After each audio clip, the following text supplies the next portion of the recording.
we invite you all and extend a warm welcome to the MSME Conclave.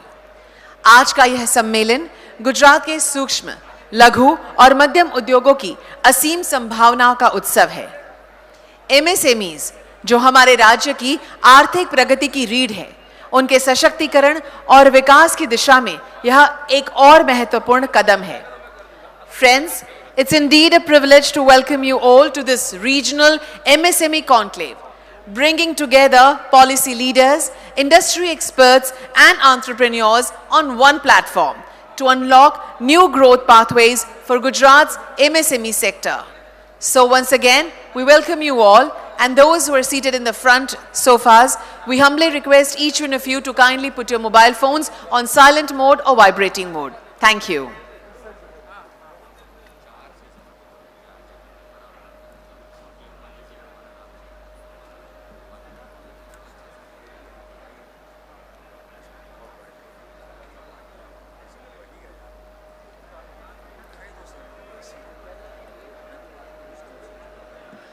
The regional MSME conclave is highly important, and couple of house announcements for you. When the entire program is on, kindly refrain from getting up or loitering in the hall. सारे speakers बहुत ही अनुभवी हैं, वो आपके साथ अपना experience, अपना knowledge share करने के लिए आ रहे हैं। उनके सम्मान को ध्यान में रखते हुए हम जब वो पूरा कार्यक्रम चालू होगा तब हम अपने स्थान पर बैठे रहेंगे। We humbly request those who have not done, kindly put your mobile phones on silent mode or vibrating mode. Thank you.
Gentlemen, boys and girls, once again we welcome each one of you in this very important and significant conclave, which is regional MSME conclave.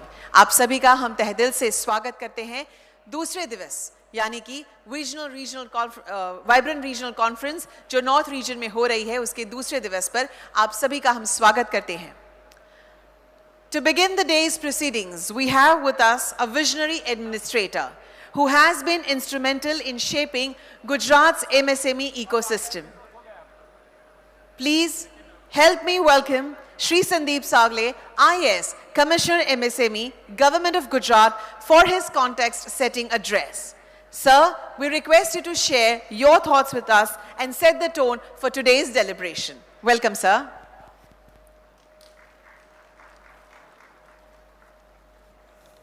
Thank you, Dhoni. Good morning, all. Distinguished guests, esteemed panelists, representatives of MSMEs, academia, and industry captains, friends from media, ladies and gentlemen. Namaskar. હું આ MSME કોન્ક્લેવમાં આપ સૌનું હૃદયપૂર્વક સ્વાગત કરું છું. It is my honor to welcome you all today to the regional MSME conclave. It is a moment of great pride that we gather here in Ganpat University, Mehsana, the heart of North Gujarat, for this conclave as part of Vibrant Gujarat Regional Conference, North Gujarat edition. As we know, people of this region are known for their enterprise, innovation, and industrial spirit. And perhaps that is why this is a fitting moment to recognize that this is not just a conference, but a moment. A moment that recognizes MSMEs not merely as business units, but as the backbone of Gujarat's growth story and the driving force of our nation's prosperity. Over 2 decades ago, the Vibrant Gujarat initiative, which was the brainchild of our beloved Honorable Prime Minister, Shri Narendra Modi ji, he was the then Chief Minister. This evolved from an investment summit to a global standard of excellence and synergy. Since its conceptualization in 2003, it has not only attracted investments, but has also nurtured ideas, innovations, and inclusive growth. Now, through the regional conferences, the government of Gujarat is in fact committed and aim to take this spirit of Vibrant Gujarat to every corner of the state, connecting local strengths to global opportunities, aligning regional aspiration with national goals, and transforming every district into growth hub for Vikasit Bharat 2047. For all of us gathered here today, MSMEs are not just a policy target or statistics for that matter to show the world. It is for us a dream in motion. From a narrow lanes of traditional workshops to the modern corridors of industrial estates, Gujarat MSMEs represent hard work, resilience, and innovation. MSMEs are the second largest employment generator after agriculture, providing livelihoods to the millions. They contribute significantly to our GDP and export, proving that size is no barrier, but the impact is. They are the living examples of Gujarat entrepreneurial soul. Every global giant was once a small enterprise with big dream. And I believe that dream lives in every MSME of Gujarat. ગઈકાલે આપે ટોરાન્ટના MD Shri Jinal Mehta એમનું speech જો સાંભળ્યું હશે તો એમને એમના ગ્રોથની story કહી હતી, જેમાં એમને કહ્યું કે જ્યારે એમના દાદા યુએન મહેતા ઉદ્યોગની શરૂઆત કરી ત્યારે કરજે લીધેલા 25,000ના મૂડી સાથે એમને કારોબાર શરૂ કર્યું. શરૂઆતમાં એમને સફળતા નહોતી મળી, પરંતુ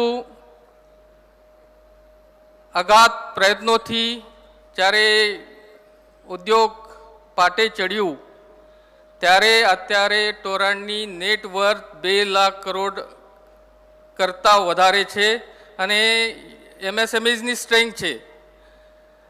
એટલે આપણે સમજી શકીએ કે દરેક એમએસએમઈ ઇમ્પોર્ટન્ટ છે અને એમએસએમઈઝને મોટા સપના જોવા પડશે અને મોટી સપનાઓ સાથે એ મહેનત પણ કરવી પડશે. Today, as we stand at the crossroad of Viksit Bharat and Viksit Gujarat, we must ask, how do we ensure our MSMEs not only to survive but to thrive in fast-changing, interconnected world? The answer lies in 4 pillars. First is customer focus. Second is global integration. Third is digital transformation and innovation. And fourth is resilience and adaptability. For customer focus, we need to customize our products with quality as per the requirement of customer.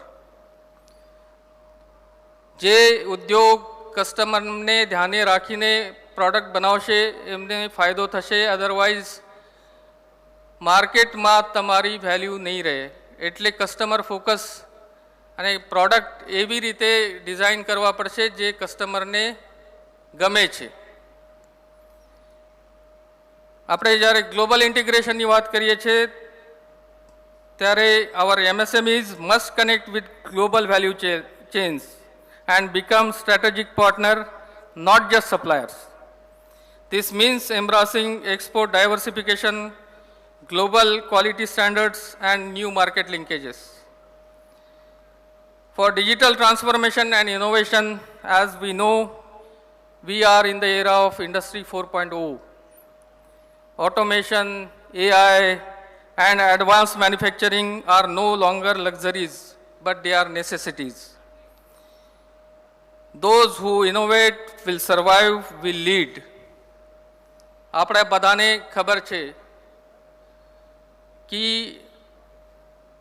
Nokia જેવું pioneer mobile ઇન્સ્ટ્રુમેન્ટમાં pioneer કંપની technology સાથે નથી ચાલી એટલે પાછળ પડી ગઈ અને ઘણા બધા other competitors take over the market. કોડેકનું પણ ઉદાહરણ છે. Kodak cameras one of the એ નામાંકિત કંપની પણ ટેકનોલોજીમાં જે રીતે એડવાન્સમેન્ટ થયું, મોબાઈલમાં કેમેરા આવી ગયા, કોડેકને સર્વાઈવલ માટે અસ્તિત્વ ઉપર એના સંકટ જોખમાયું. So we need to keep this in mind. સમય સાથે ટેકનોલોજી એડોપ્ટ કરવું પડશે અને એ રીતે આપણે ઇનોવેશન સાથે કસ્ટમર્સને આપણી સર્વિસ પ્રોવાઈડ કરવી પડશે. For resilience and adaptability with shifting trade policies and global uncertainties, we must equip our enterprises to navigate complexities with confidence. Through quality systems, risk management and informed participation in trade agreements. આજનો જે MSME conclave છે એના 3 મહત્વના પાસાઓ છે, જેમાં first છે આપણે વાધવાની ફાઉન્ડેશન તરફથી જે MSMEs માટે ટેકનોલોજી કેવી રીતે યુઝ કરી શકાય એના માટેનું એક સેશન આપણે કન્ડક્ટ કરી રહ્યા છે. And I am delighted to share that Government of Gujarat, in partnership with Center for Entrepreneurship Development and Vadhwani Foundation, is launching an AI-powered virtual growth accelerator, a platform that will provide MSMEs with access to mentorship, market intelligence, and global opportunities. Alongside this, we are also conducting vendor development program. And this program will continue to strengthen linkage between MSMEs and large industries, including partners like ONGC, Maruti Suzuki, Western Railway, Tata Agratas, and some more important companies, opening direct pathways for supply partnership worth thousands of crores. These are not just opportunities, these are partnership in progress, designed to make MSMEs more competitive, capable, and confident. But policy only cannot bring transformation. It takes collaboration between government and industry, large and small enterprises, innovators and implementers. This conclave, and in particular the panel discussion, which the theme is that from clusters to competitiveness, enabling MSMEs for global trade, which embodies that collective spirit.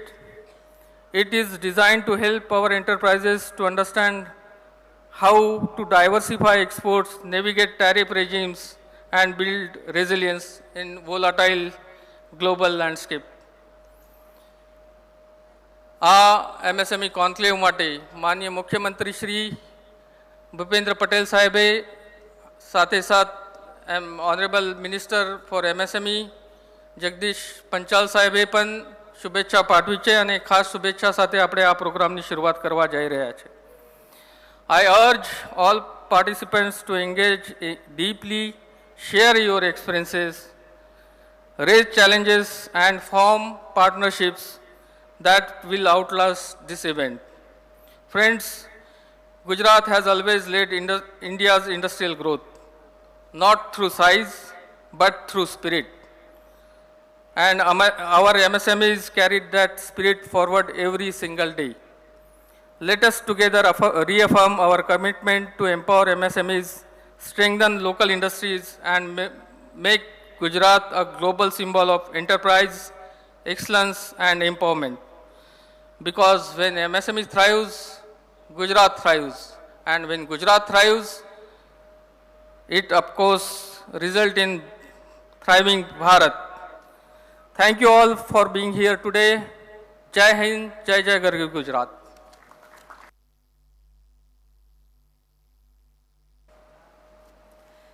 Thank you very much, sir, for those introductory remarks and the inspiring words for the MSMEs and their immense potential. आपने जिस तरह MSME क्षेत्र की दिशा और दृष्टि को स्पष्ट किया है, वह निश्चित ही हमें आगे की चर्चाओं के लिए एक मजबूत आधार प्रदान करता है. And now, moving forward, हमारे अगले सत्र का विषय है Unlocking the Growth Potential of Gujarat's MSMEs. This session focuses on identifying new avenues, innovation, and the ecosystem needed to propel Gujarat's MSMEs towards greater competitiveness. We are honored to have with us Shri Mitul Patel, founder, Vadwani Foundation, who has been passionately working towards entrepreneurship development and job creation in India. Ladies and gentlemen, let's welcome him with a huge round of applause. Welcome, sir.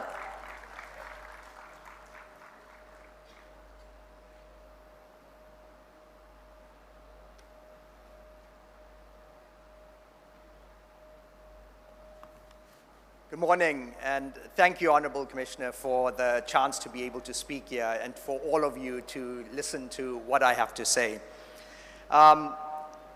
It is a very inspiring moment for me to be here because my grandfather left Dharmaj, Gujarat 100 years ago to start his entrepreneurial journey and spent his years in Africa with me eventually moving to the US.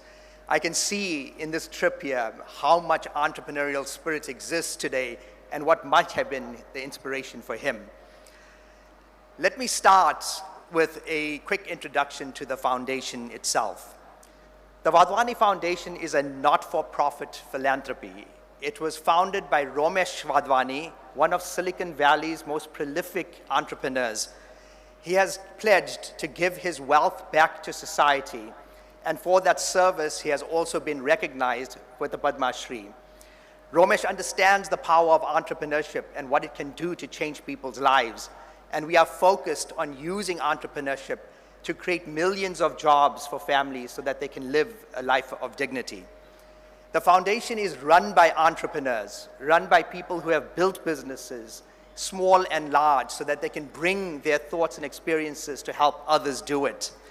We are focused on helping you grow, to start up new ventures, to actually succeed in a globally competitive world. Now, in many ways, our mission at the foundation is the same as that of Viksit Bharat. At its core, that mission aims to raise the income of families to about 20 lakh rupees per year in the next 30 years. But to do that, we have to add 2,500 lakh crores of GDP, which is an immense number. And in just the next 5 years, we have to add 300 lakh crores, just so that we can support the students and the young people entering the economy. These are very large numbers, but what does that look like in the ground? What does it look like for us? To get to 300 lakh crores, we would need to create 100 companies, each of which would add 1 lakh crore of revenue. We would have to also add 10,000 companies, each adding 1,000 crores each. And we would have to add 100,000 companies, each adding 100 crores. Now let's assume Gujarat can yield 10%. We can do more, but 10% of India's need. And Mehsana and the region around here can do 25% of that. It means that in the next 5 or 6 years, we could have 2,500 businesses adding 100 crores and 250 businesses adding 1,000 crores. That's pretty much what's in this room today.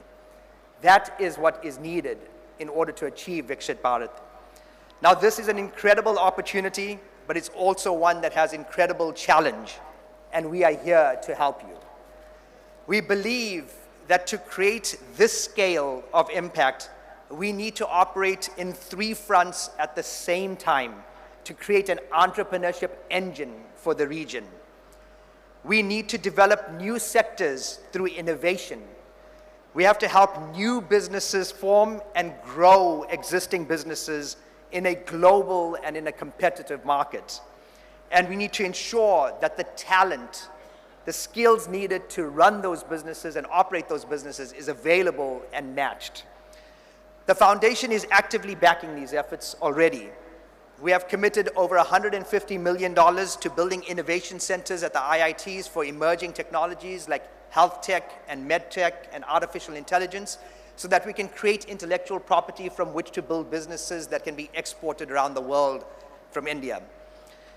We have each year now, we are supporting over 250,000 students and professionals on how to shape their ventures into entrepreneurial businesses. We are powering up over 100 incubators in India, and we help over 5,000 startups and small businesses in their journeys each year. We also help almost 1 million students learn the skills necessary to work in your businesses and be effective in that. Now let's focus on entrepreneurship itself, which is what you are all here for. Policy and capital are needed infrastructure for business growth. There has historically been a great deal of support on this. This event is a testimony to that. The government's helping, capital is coming in, and all of this works, but infrastructure is not enough for success. We have to build businesses. The infrastructure is a means to that, but building businesses is very hard work, and entrepreneurs have to drive this every single day. Enabling that effort to build is the critical next support area, and that is what we are focused on helping. Adding tens of crores of revenue is a very complicated journey. Hundreds of steps have to be taken. Hurdles have to be overcome every single day. Every day you are learning new things and have to do new things. You are trying to understand regulations on exports, develop new ideas on how to compete, finding ways to improve your sales, determining how to improve the chances of raising funding, learning how to improve customer services, and it goes on and on and on. Every single day you have to address these issues. And many times you are doing it for the first time, because it's the first time you're leading into large companies. The path is not clear. The right support can help raise the chances of you working through those steps efficiently and ensuring success. Our work with thousands of ventures around the world has found that success improves when businesses get support in developing their basic capabilities of entrepreneurship, when they get to build the second-line managers to handle the growth that they envision and to prepare employees to work in businesses that are focused on growth. It works when owners and teams can access information and knowledge needed to get through a specific step in the journey at the right time and for the right situation. It works when they can reach experts who have walked down the path before and can benefit from their experiences, and when they can access the tools and services that are needed for the capacity to get the job done. It also helps to have a guide and a mentor to work with you through that entire long journey and not come in just for one day at a time, once a year. Now, there are, of course, many resources available today through the government, through academia, through corporates, through philanthropies like us. but unfortunately, they are very fragmented. You need to know that they exist. You need to understand when you can tap into them. You have to be able to reach them, and often they are in very different geographies, across the country, across the world. You need to be able to trust them, because often you don't even know who they are and what they're giving. And you have to be able to access them, because often advisors are focused on only helping the large businesses. And most importantly, you have to be able to afford them, because as you're starting off on the growth journeys, sometimes finding the resources to access those resources are not easy. Today, we are happy to partner with the Center for Entrepreneurship Development to launch the Virtual Business Growth Accelerator in Northern Gujarat. We have brought together the power of technology platforms, of artificial intelligence, and of ecosystems to build the guidance, experts, and resources that was only available to top technology companies and startups. Now we're making it accessible to any entrepreneur in a startup or existing business anywhere in the region.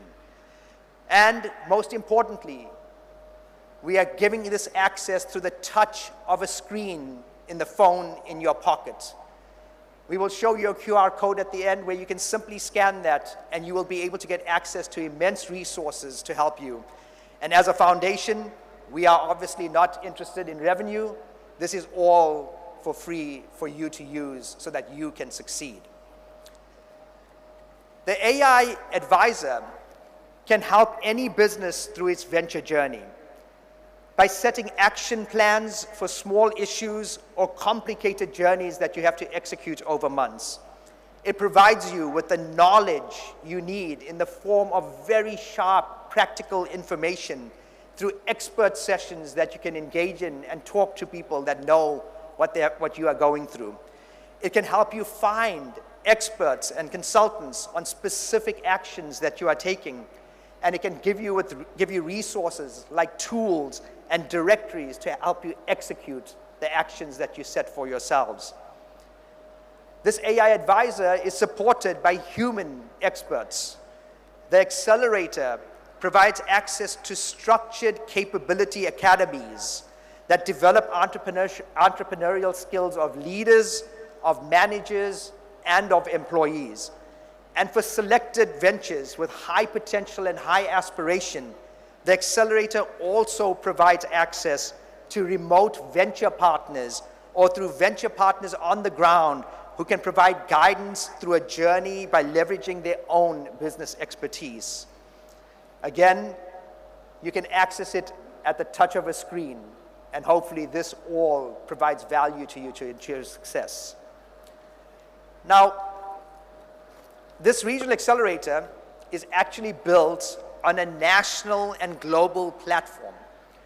All the local instances in this region, in regions across India ultimately, and around the world, are automatically integrated into a national and global platform.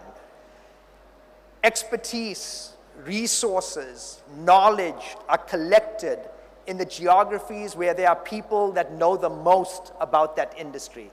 Dairy processing in Mehsana, spices in Mehsana can all get incorporated into the platform and shared around the world. And similarly, from other geographies, that knowledge can come into the platform for you to be able to access. And all of this can happen very rapidly. As soon as knowledge is learned, it is uploaded and it is instantly available to you and to everybody else. And so this platform gives you access to the resources we need. We are committed to partnering with the ecosystem to help you. Besides the central development, management, and operations of these AI platforms and networks, we have invested in a local team that will work with partners to integrate and augment the resources that you have, to engage with you, the startups and small businesses, to access the accelerator, and to help selected ventures through the defined milestones that they have to go through to succeed. Over just the last 4 to 6 weeks, as we have prepared for this event, we have partnered with almost 30 regional institutions. The Center for Entrepreneurship Development is one. Gesture, GCCI, GTU, others. And with these partners, we have begun to understand what the local opportunities and needs are. We've begun to enhance the artificial intelligence platforms to work for what you need. We've begun to land on-site programs like Ideathons and venture development programs and pitch clinics. Almost 100 startups and small businesses are already using the platform today. Businesses have signed up for signed up their managers for development programs. Selected ventures have been onboarded for deep support through dedicated advisors. And over 2,000 students right now are ramping up their entrepreneurial and soft skilling capabilities to be of value to you when they enter the job force. Now this is just the very start. Now we launch and look forward to supporting all of you to achieve your goals, to achieve Viksit Gujarat, to achieve Viksit Bharat. Thank you very much. Please come look at the entrepreneurship portal through the QR code, visit us in the booth, but we wish you all success and wish to see you really drive the region's growth. Thank you.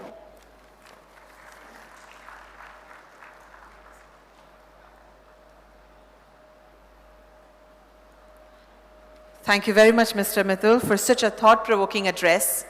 आपके विचारों ने ये विश्वास और मजबूत किया है कि गुजरात के MSMEs आने वाले समय में भारत की आर्थिक उन्नति का नेतृत्व करेंगे. Friends, it's now time for a deeply insightful and globally oriented discussion. The next session is a panel discussion on the theme From Clusters to Competitiveness, Enabling MSMEs for Global Trade. This session brings together leaders, policymakers, and industry experts who have been instrumental in shaping the global journey of MSMEs. Allow me to now introduce our esteemed panelists. Foremost, we welcome on stage Ms. Lata Antusheva. Welcome, ma'am. Lead GR and Finance Sector Trade Representation of Russia in India. Can we welcome Ma'am Zlata? Thank you. We invite on stage Dr. Milind Kamble, Founder and Chairman, DICCI. Welcome, sir. Ms. Hirva Mamtora, MD and CEO, India Exim FinServ. Welcome, madam. Next, we welcome on stage Mr. Jaideep Bhatia, CEO, Mantra Agri Solutions Private Limited. Welcome, sir. Dr. Ashutosh Murkate, Director General, National Institute for Small and Medium Enterprises. Welcome, sir. Mr. Shankar Gupta, Director, Esber Bank, India. Welcome, sir. And moderating this session is Dr. Rahul Singh, ITS Joint DGFT Ahmedabad. Can we extend a huge round of applause for all the esteemed panelists and the moderator? Thank you very much. And I now pass my baton to the moderator in order to begin the discussion. Over to you, sir.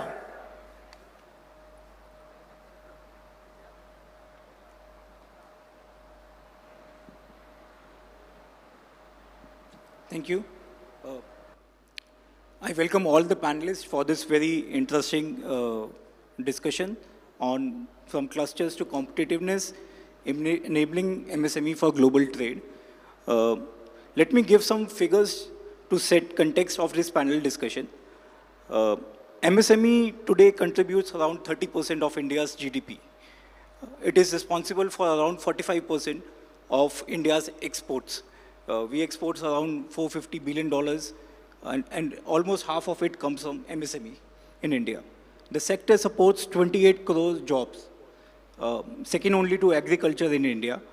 And it is testament to the importance of MSME, the role it plays in India's economy. Now coming to Gujarat. Gujarat has been consistently ranked among the top performers in MSME growth. It provides employment to around 80 lakh people in Gujarat. If you look at the sectors in which MSME presence is there in Gujarat, like chemicals, textile, engineering goods, ceramic. And if you look at the export performance of Gujarat, you will find there's convergence of MSME sector and export performance of Gujarat. You know, Gujarat is leaders in exports in these sectors only, chemical, textiles. With the global market becoming more accessible, there lies a significant opportunity for Indian MSME to expand the global footprints, particularly in high potential sectors such as textile, handicraft, leather, gems. And with India signing, FTAs with, we recently signed one with UK, with EU, UAE and Australia, and we are negotiating one with EU, the opportunity for growth will be immense. The MSMEs in Gujarat have proven entrepreneurial spirit, large number of clusters. The next obvious step for them is to go global. In this context, let me again welcome all my esteemed panelists and let us start the discussion.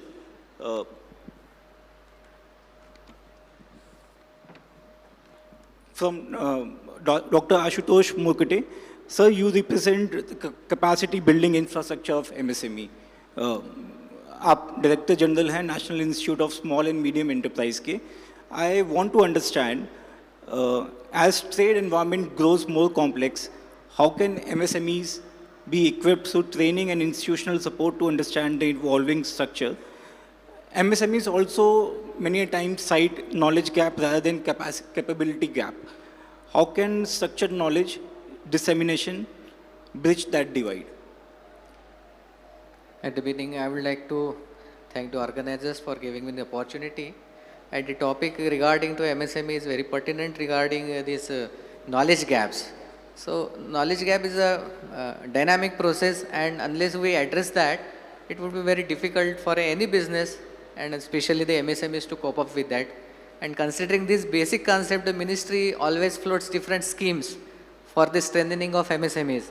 And if you find the implementation of schemes or announcements of the schemes, you will find that there is a complete dynamism has been taken care by the government of India. कुछ साल पहले हमारी requirement अलग थी, sectors change होते गए, textile sector पहले आया तो उस हिसाब से स्कीम्स आई थी. जैसे जैसे समय बढ़ा, कंप्यूटर का ज़माना आया, skill set was changed. After now we are focusing on this artificial intelligence and IoTs related schemes as far as training is concerned, and accordingly schemes has also been changed. Now we have come with the PM Vishwakarma, the largest MSME related scheme. Ministry is, it is I think after independence is the largest scheme floated by government of India to support MSMEs based on the legacy. Means now it is not only that we are teaching the new skills, whatever skill set they were, the entrepreneurs were having initially, now we are converting those skills into modern context only, the setting up. And for that, institutional setups are there, like my institute, National Institute of MSME is there, Mahatma Gandhi Institute for Rural Industrialization there is there, and there is a large set of MSME in Government of India through Commissionerate, where we have these DICs and DFOs at different places. Khadi and Village Industries Commission is there, they have their own industry. So through these institutions, we are transforming the set skills which are contemporary for the establishment of the MSME. And again, we have focused these schemes, and our goal, हमारे माननीय प्रधानमंत्री जी बोलते हैं कि vocal for local, तो local inputs लेके, local knowledge set लेके, world class product development करके हम उनको आगे ले जाना चाहेंगे.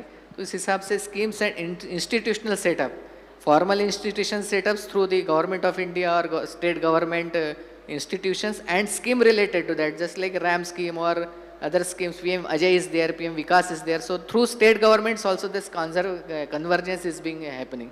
So this is how, in tandem with the state governments, Government of India is taking these skills forward and institutionalizing the training with the changing demands of MSMEs. Thank you so much for your deep insight. Now we'll have a word with Mr. Jaideep Bhatia ji. You represent industry perspective in this panel discussion. You are CEO of Mantra Agri Solutions Private Limited. I just want to understand that the agriculture sector is witnessing increased emphasis on traceability and quality compliance. How can MSME in agri-processing align with international standard to access the high-value market? And how can technology help them, particularly LOT and blockchain technologies, can help them, smaller exporters, ensure transparency, compliance, and competitiveness in the global economy? Okay, thank you very much for inviting me. Thank you, the organizers. See, I am also a part of MSME. I am a co-founder of a company, and we also export. So, and it's not a very old company. In fact, we started our operation in 2023, and now we are exporting. So, what I understand that to access really the high value market, we need to have our systems of traceability and quality compliance in the core operations. It cannot be an added thing कि चलो हम कर लेंगे तो उसके बाद हम ले लेंगे उसको. तो सबसे पहली बात यह है कि हमारे वो जो कोर ऑपरेशंस हम कर रहे हैं, किसी कमोडिटी को प्रोक्योरमेंट हम कर रहे हैं उसका, और आगे हम उसको एक्सपोर्ट कर रहे हैं, तो आपको पूरी वैल्यू चेन में जाने की ज़रूरत है to really understand the complete traceability. For an example, मैं अगर आपको बताऊं, एक कमोडिटी अगर लेते हैं, सपोज आप एक पोटैटो एक कमोडिटी लेते हैं. अगर आप पोटैटो वैल्यू चेन में काम कर रहे हैं तो आपका काम जो है वो एक क्रिटिकल इनपुट सीड से शुरू होता है. अब आपके पास जब आपने प्रोड्यूस करना है पोटैटो, तो naturally seed is a critical input, and for other crops also seed is a very critical input. तो क्या आपकी जो सीड है वो उस क्वालिटी का आप ले रहे हैं जो आपको अच्छा प्रोड्यूस दे, जो आपके फार्मर्स को आप दे रहे हैं वो अच्छा प्रोड्यूस दे? तो वो आपको इंश्योर करना है कि आपका जो पार्टनर है वो अच्छा सीड आपको दे रहा है, उसके पास टिश्यू कल्चर लैब है, उसके पास सारे सर्टिफिकेट्स हैं, उसका जो सीड है वो डिजीज़ फ्री और जेनेटिकली प्योर है. उससे आप सर्टिफिकेट लीजिए और उसके बाद अपने फार्मर पार्टनर के साथ काम करिए. उस फार्मर पार्टनर के साथ जो भी अगर आप काम कर रहे हैं तो पूरा सस्टेनेबिलिटी के ऊपर आप फोकस करिए और पूरी ट्रेसेबिलिटी, रिकॉर्ड की पूरी ट्रेसेबिलिटी मेंटेन करिए. उसके बाद जब आप स्टोर कर रहे हैं किसी चीज़ को, कि आपका एक्सपोर्ट का टाइम तो थोड़ा अलग है, अभी स्टोर करके आगे हम एक्सपोर्ट करेंगे, तो स्टोर को आप देखिए कि वहाँ पे क्या टेक्नोलॉजीज़ हैं, क्या हम IoT इनेबल्ड हमारा स्टोर कर सकते हैं. जो विश्व में बड़ी बड़ी स्टोर चेन्स हैं वो किस तरह से स्टोर करती हैं. उसके बाद जब आप एक्सपोर्ट करते हैं with all traceability, with all documents, you can also have your QR code where your exporter can really access on the QR that this is the complete traceability coming up. And then lastly, what I would say that you need to really build a trust in the complete agri value chain. तो वो अगर आपने trust build कर लिया in next 2, 3, 4, 5 years और consistency रही आपके जो प्रोड्यूस है जो आप मार्केट में दे रहे हैं, तो certainly it is going to help, और आगे चल के आपको वॉल्यूम्स मिलेंगे और हाई आपको एक्सेस इंटरनेशनल मार्केट का लगातार मिलता रहेगा. तो आज की तारीख में डिजिटल एरा है और डिजिटल टेक्नोलॉजीज़ बहुत अवेलेबल हैं, चाहे वो ब्लॉकचेन हो या फिर आपका IoT रिलेटेड हो. स्टोरेज में बहुत टेक्नोलॉजीज़ अवेलेबल हैं. आपके फार्मर के लेवल पे जो एग्रोनॉमी रिलेटेड हैं वहाँ पे आप सॉइल टेस्टिंग के लिए या आप वेदर प्रेडिक्शन के लिए या आप पानी बचाने के लिए बहुत सारी टेक्नोलॉजीज़ अवेलेबल हैं. तो you can really look towards that. And finally I would say that if you maintain a complete clean record in a QR code and deep dive into each actor of agri value chain for the produce which you are really making it and trying to export, then certainly it is going to help. So that's what from my side. Thank you, Bhatia ji, for bringing in the industry perspective to this panel discussion. Your insights will be very helpful for MSMEs who are looking to expand in agriculture sector and how they can, use technology and use the to bridge compliance gap and explore the international market. Thank you so much. Thank you. Next we have Dr. Milind Kamble, founder and chairman of Dalit Industries Chamber of Commerce and Industry. Sir, you represent Chamber of Commerce and Industry perspective to this panel discussion. I just want to understand from you, how can MSMEs from socially and economically diverse backgrounds are better integrated, can be better integrated into the global trade network, ensuring inclusivity as India moves towards Viksit Bharat 2047. And I also want to understand, as Gujarat cluster evolve into global hubs, how can platforms like Dicky help ensure that opportunities in export and global value chains reach entrepreneurs at the grassroots level, sir?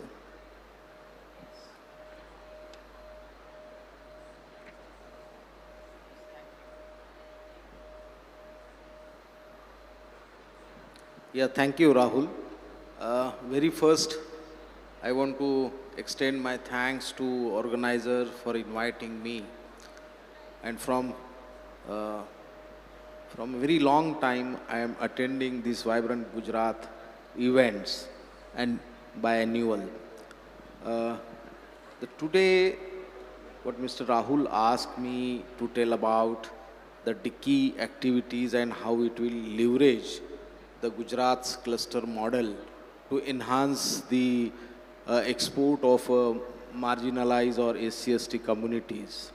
And very first, I want to tell you, this is on the backdrop of Viksit Bharat 2047.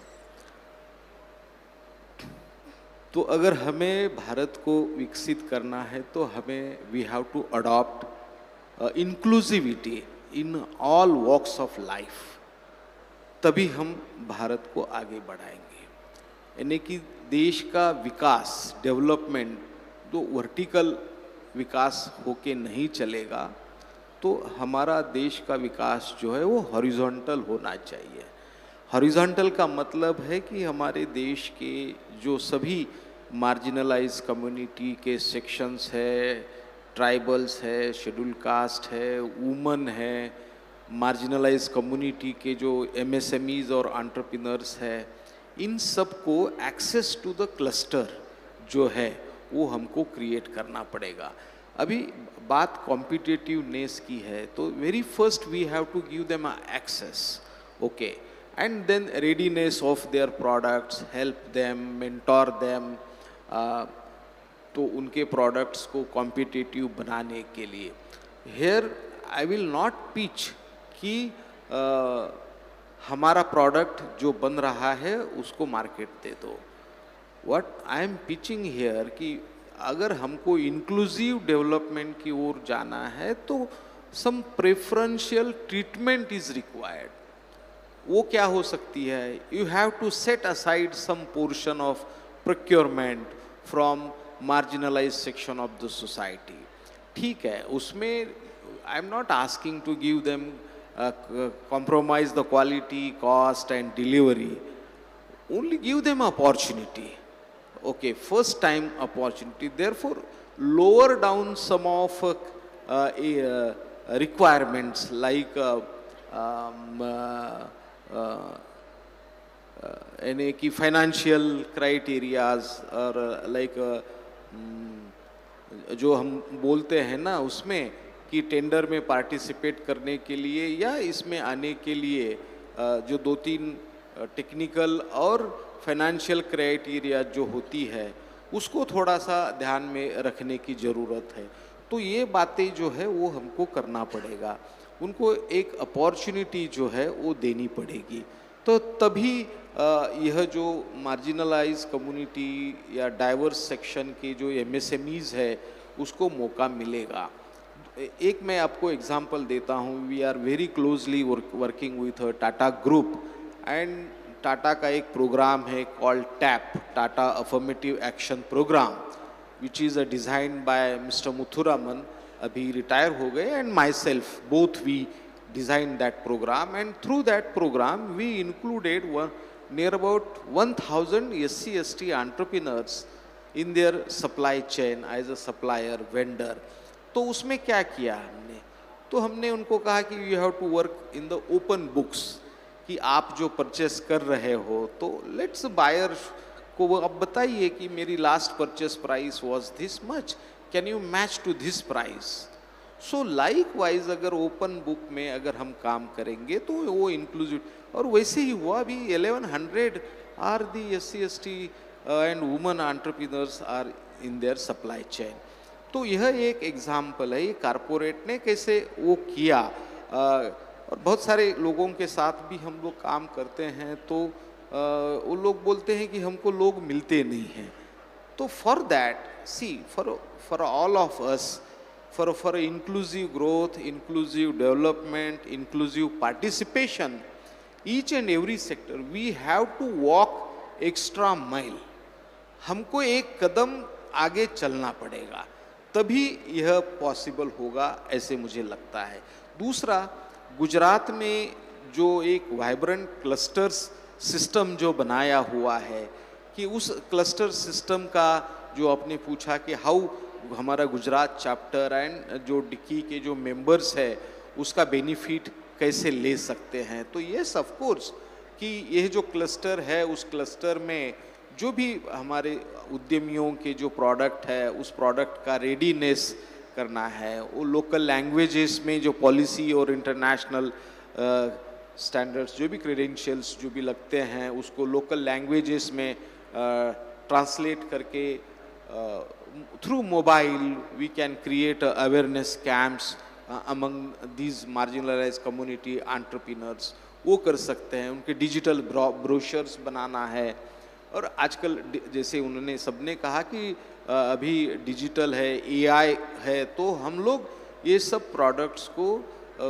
Readiness करके market तक पहुंचाने के लिए as a bridge, DICCI will work as a bridge between Gujarat clusters and entrepreneurs of Gujarat from marginalized section, and we help them, we'll facilitate them,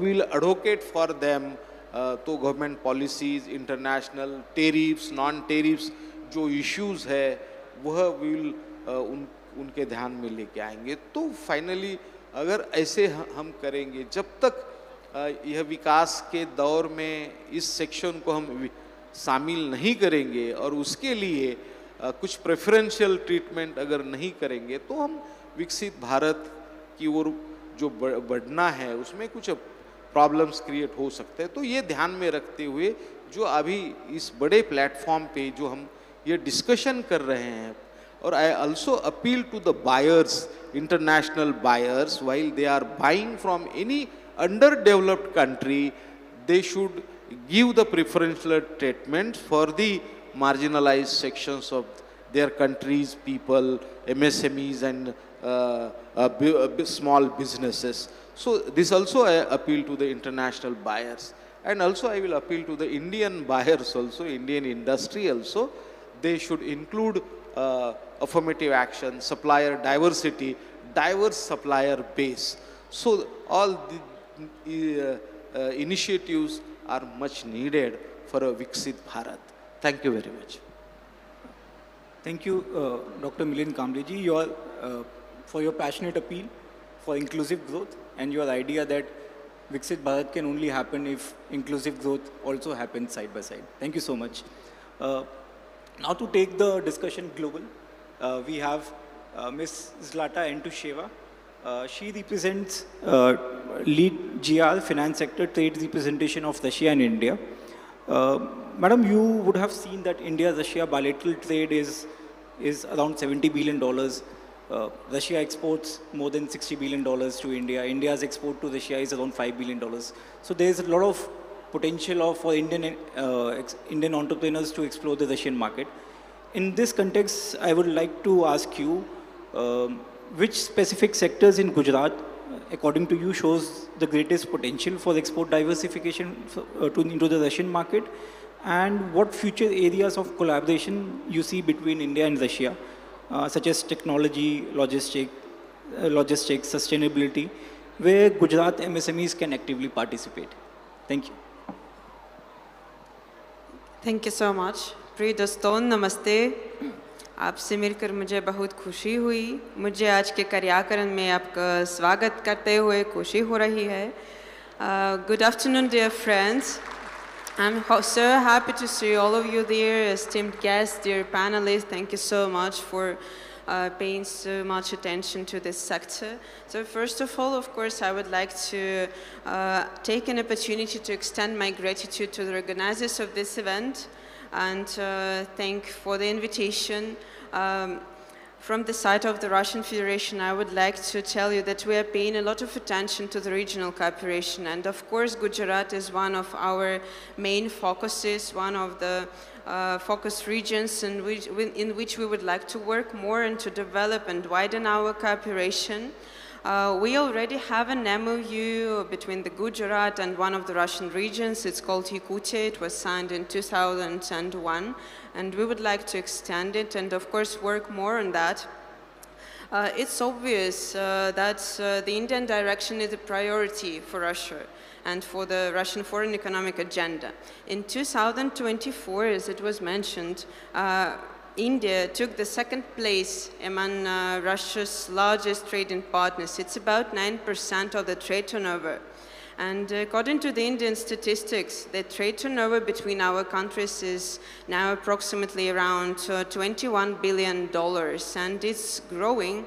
And in comparison, let me remind you the figures that we had in 2021. The volume of bilateral trade amounted to $14 billion. And the growth is impressive. And the leaders of our countries in economic summit in 2024 in Moscow set a goal to achieve the trade turnover to $100 billion by 2030. And we are absolutely sure that we can do it together with you, together with Gujarat. We have a lot of opportunities to achieve these goals and to do more. Of course, small, medium and sized enterprises are playing a huge role in Russia and in India in that. And it makes a significant share of GDP in this percentage, and it's growing every year. In India, the MSME sector accounts for 45% of India's total industrial output and 40% of the country's total export. And there are more than 63 million micro, small and medium enterprises registered in India. It's impressive figures. In Russia, the share of small and medium businesses is also growing. It accounts for 22% of the country's GDP, and around 7 million people are employed in this sector. Our small and medium businesses have grown, and what we see, they have a great flexibility than larger companies. And we are absolutely sure that we can open new markets for small and medium-sized enterprises. And we are not focusing only at the energy sector. Of course, it's one of the main ones on which we are working right now, but we see a lot of potential in construction sector, in chemicals and IT, in heavy engineering, mining, and many, many other sectors. And of course, Gujarat is very strong in that, in construction, in logistic connectivity, in finance sector. You have a gift city there, and Russia has an intention to work more closely in the finance sector as well. So we have a lot of potential and a lot of prosperities that can be developed. Of course, we also need to work on several questions right now. We need to remove the barriers that we have. We need to work more on that. We have all the instruments for that. We have a lot of programs in India, for example, at Manibhar Bharat, Viksit, Make in India. We are ready to be involved in all these projects. We also have a lot of opportunities and intentions to develop our regional cooperation. And we see a lot of potential there. I would like to let you know that we are ready to create the great awareness of how to make business between our countries, between our regions. And we know how to move it. Let's work on that together. Don't hesitate to come to us, to the Minister of Industry and Trade of the Russian Federation, to the trade representation. We are based here. We are in Delhi. We are in Mumbai. We are always in touch with the business. We would like to make our story successful between our countries, and let's make it forward. I'm wishing you a fruitful work during this conference in North Gujarat. I would like to thank you one more time for the invitation. Russia is an often guest in Vibrant Gujarat, and we would like to promote these links more. Thank you so much. We are always here. Jai Hind. Bahut dhanyavad. Namaste. Thank you, Ms. Aunty Shiva. I agree with you that the India-Russia bilateral potential have not been realized till now. There is a lot of scope for Indian MSMEs to explore that market, and I'm sure with your support and with the support of MSME Commissioner here, the Indian MSMEs from India will start exporting in Russia very soon. Now, moving forward, we have Ms. Hirva Mamtora. She is MD and CEO of Indian Exim FinServ. Ma'am, you represent the finance, and if you ask all the audience, MSME, the biggest challenge for them is access to finance and the risk mitigation. So, in this context, I'd like to ask you that many MSMEs have strong export potential, but face barriers in trade finance and risk mitigation. How can your institute in India Exim FinServ simplify access to the global trade credit for them? And in this world of global currency volatility and shifting tariff that we have right now, what financial instruments can you suggest to MSME so that they can remain resilient and competitive internationally? Thank you. Good afternoon, everyone. My compliments to Gujarat government, especially MSME Commissionerate, for setting the context and starting this year's Vibrant Gujarat with focus on MSME. I think in morning Sandeep ji, while setting context, did mention a very vital point that for any growing economy, unless MSMEs are not thriving, the ambitious target for us to become one of the global superpower is not going to be as easy as we would want. And as Rahul ji just now asked, that while MSMEs will have access to everything, when you are wanting to go global, you have global aspiration, access to viable trade finance is always a big challenge. So our company, my company, India Exim FinServ, we are a subsidiary of India's export trading credit agency, Exim Bank. And the focus for this company, when we established this company 2 years ago in Gift City, is that we want to provide an innovative trade finance solution, keeping MSMEs at the core of our business model, such that we are not going to be, going into the traditional banking model of, seeking collateral, assessing your banking limit, and basis how much asset cover you give, we will be funding you. So we are right now offering export factoring to Indian exporter. When we say factoring, it is actually a financing tool for open account export receivable. Open account export receivable का मतलब है जहाँ पे आपका trade without any bank instrument होता है with your buyer, where you are selling on credit terms to your customer in overseas market. So those receivable our company will be purchasing. It is purely on non-recourse basis to exporter. That means it is non-collateralized in the book of the Indian exporter. And our risk assessment is on the buyer. जो आपके buyer है उनका credit profile के हिसाब से we will be giving you credit line. And in the eventuality of any credit challenge, non-payment of your customer, the export realization risk will be absorbed by us. So effectively, a factoring company takes over 3 core responsibility from the exporter or the MSME. One is that it gives you financing tool, 80 to 90% of your bills are discounted upfront. Second, it gives you credit protection. The default risk or a credit risk of your buyer is absorbed by us. And third, a very essential activity that we take over is the collection management of your receivable. So the moment आपके approved buyer हमें assigned होते हैं, all these activities are effectively outsourced from your books to our book. If we see globally, in developed market like Europe, almost 7 to 10% of their export trade of MSME is funded by export factoring. If we look at our neighbors, China, around 4% of their export trade is financed by factoring companies. If we look at Vietnam, maybe 2 to 2.5%. Unfortunately, in India, we are not even 0.5%. So there is great scope of export factoring to be a vital tool for promoting export. I believe this year when, Honorable Finance Minister announced setting up of an export promotion mission, the mission also has identified export factoring as one of the tool which is going to boost, Indian MSME's export potential.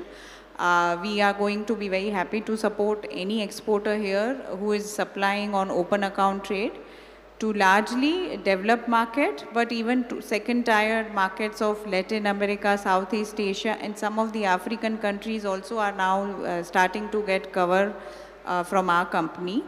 And the other way is that, we have seen our existing customer, many of them who were afraid to give credit to their buyer. Now, if you ask me if I am an MSME like many of you, it is always easy to do business where someone is giving you advance payment or where someone is giving you cash against delivery. But at the same time, you're hampering your growth. If you extend credit to your buyer, maybe your business with him will double, triple in next 1 year, 2 year. But the stress of extending credit is something, if you deal with us, we are going to take over that stress, and you have to kind of then focus on your, expanding your business with your customer. So we have seen with the support of our export credit line, many of the customers have been able to offer extended credit period to the buyer, giving buyer also, much more access of liquidity to kind of expand procurement from you. Not only that, we keep hearing from our exporter that, India में तो कोई support नहीं मिलता है. China वाला बोलता है 1 साल बाद पैसा देना. Turkey वाला बोलता है, 6 महीने में पैसा देना. तो हमारे जैसे को क्या करना चाहिए? So, while we may not have, backing of free trade credit insurance or free finance, but companies like us can definitely give you support in extending credit. And I've seen that the cost of export factoring, the moment you extend credit to your customer, you can easily kind of pass it on as part of your pricing to the customer, because earlier he was paying you advance.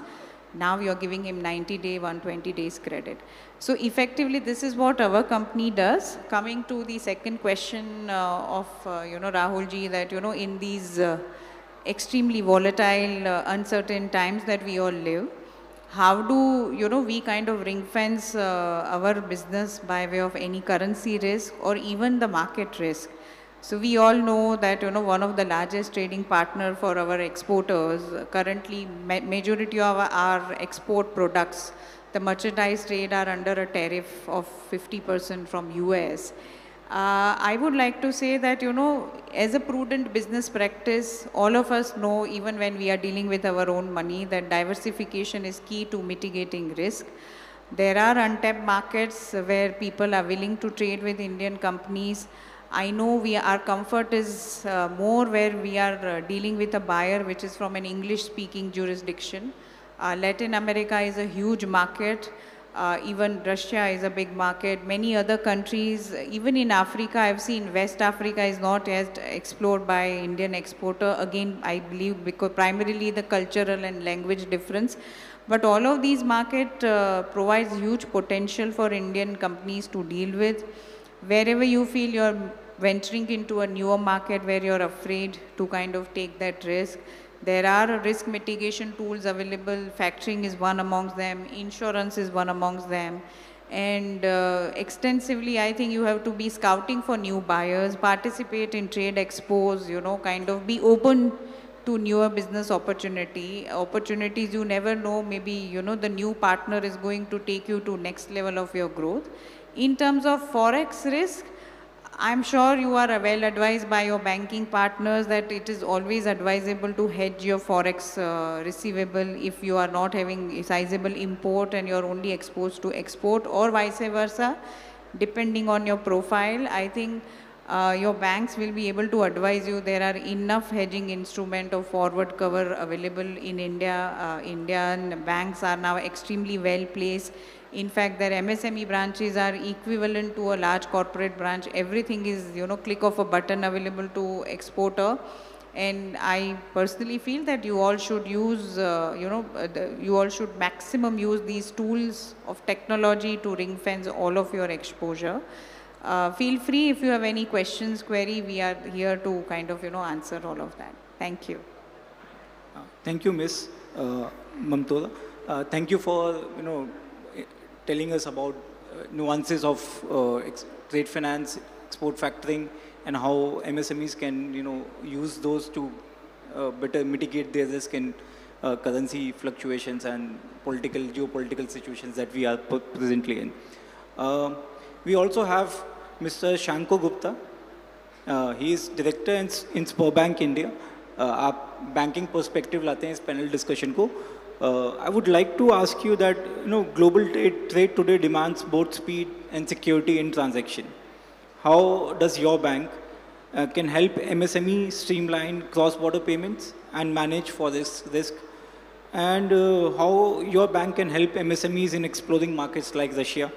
And what banking instruments and settlement mechanism you would suggest for compliance and confidence on both sides? And if you can also tell us something about, say, rupee settlement mechanism that we have, that would also help our MSME exporters. Thank you. So, thank you, Rahul, for such a wonderful question, actually. And I think ma'am has explained the banking instruments quite better than me. I'll try to improve on that. First of all, I would like to thank Mr. Sandeep for giving us this opportunity. It's a big opportunity, actually, and it's a big, proud moment for anyone who can come and sit on this panel. At least it is a big opportunity for me. I would like to thank the government of Gujarat for organizing such an event in such a large scale. I was speaking to Sandeep sir in the morning that we have been moving across so many events, but I think in the last few months, I think this is one of the best events which we have attended. So thank you for inviting us. I would like to thank DGFT and FICCI for giving us this opportunity. So Rahul, coming to your question, so let me say Sberbank is the largest bank of Russia, and there are certain ways where people can commute trade in the right manner, whether it is an export receivable or whether it is an import payment. So let me come straight away to the point. A lot of people have a little bit of inhibitions to do a transaction with Russia. As you said, language barriers, compliance barriers, maybe a lot of, we may have a lot of limitations in doing transactions because of geopolitical nature. But having said that, RBI has granted Sberbank as the licensed scheduled bank to do these kind of transactions. We are having a very important product which is called as an SRVA, Special Rupee Was to Account. Along through that, we give special current account privileges to all the clients to route their payments and collections in the right mechanism. It's very safe, it is very secure, and it's, I would say, an approved channel which RBI has launched, like how you get a SFMS payment for your NEFT, RTGS, or maybe say an IMPS. Similar way, the export receivables also come, from Russia to India, and it is routed in a very beautiful fashion. So what happens is the main reason why Sberbank is important today for do transactions with Russia, because as Zlata mentioned that you see the type of volumes that we have, right? Okay, it may cross 70 billion. The government is saying that we should look at to touch 100 billion. And we need to understand that, our export receivables are still a little lesser than you compare to the import payments that is happening to Russia. And opportunities are huge. Like if you ask me today, I worked in multiple banks, catering to the western side of the globe. So right from Europe to Latin America to America. But having said that, the opportunities in this particular segment is huge. It is immense. Somebody needs to explore it in the right manner.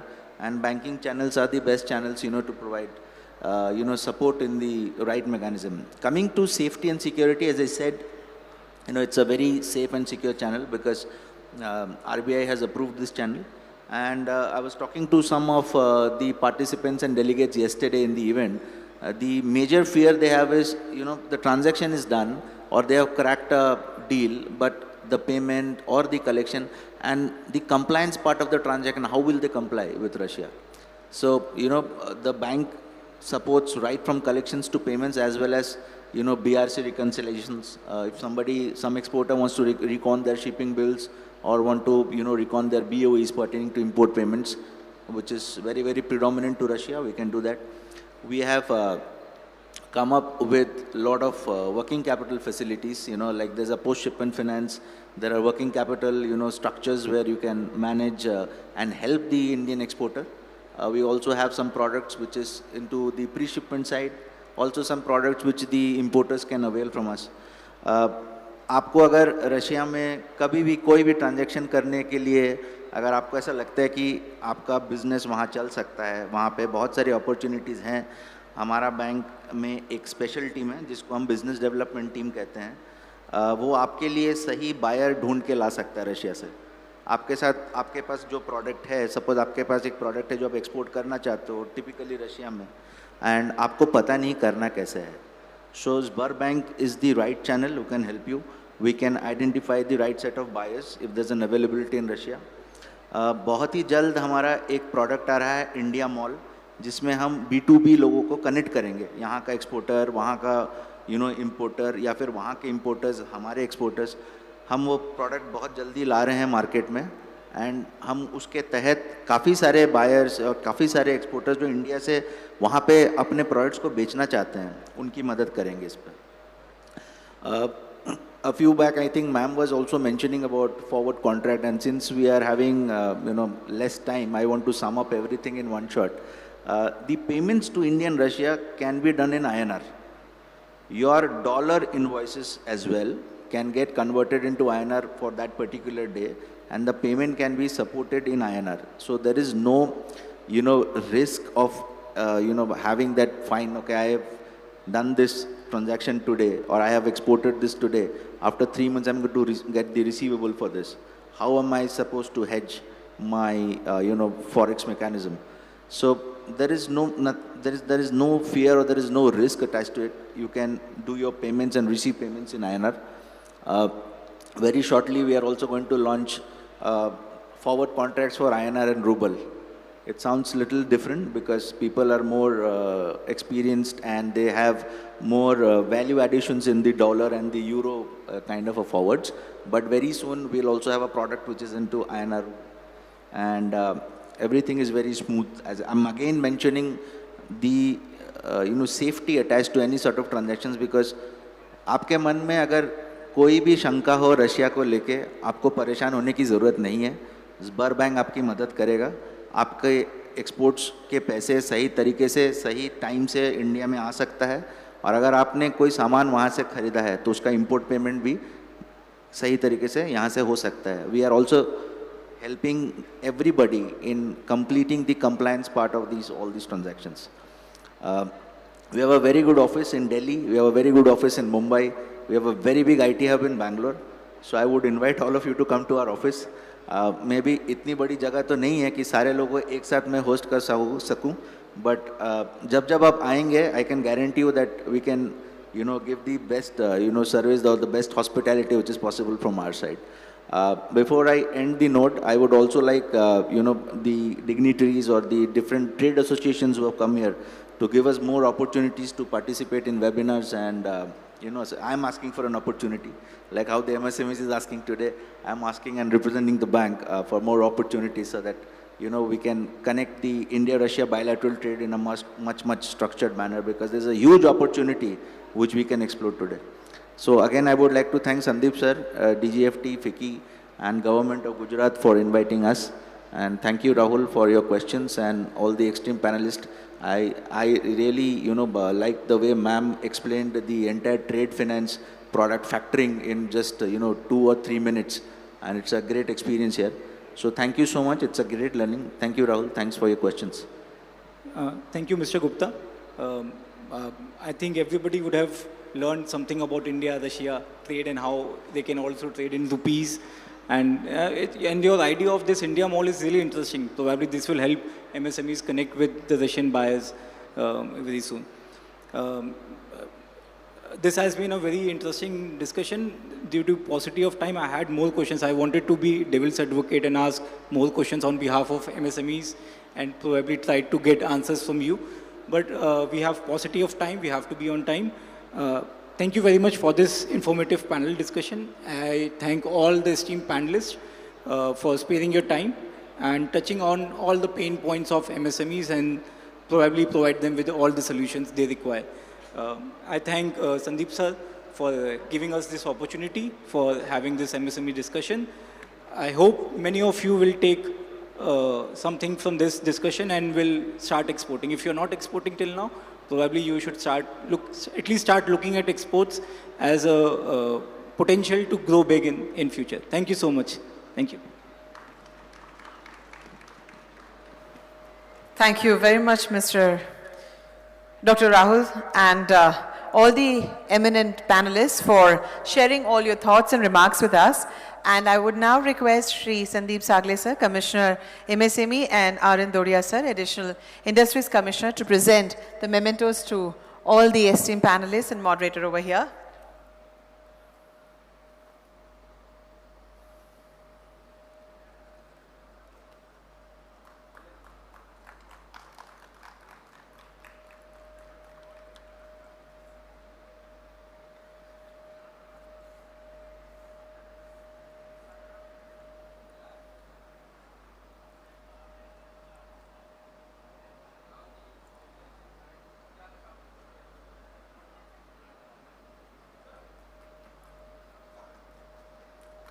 It's a beautiful hand-made memento and a box which is having the applique work, specially designed by our artisans.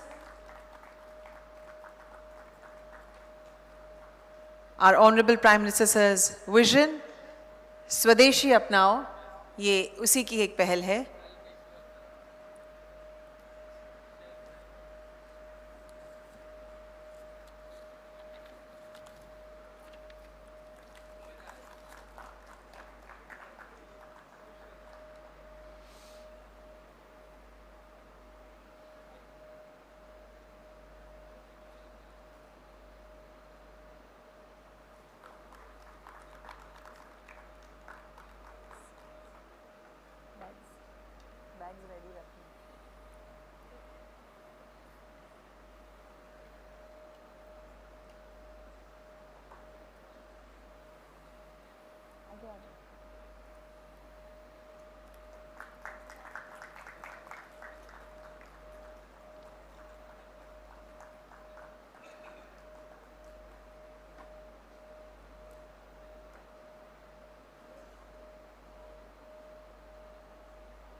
Can you all come forward? Sorry?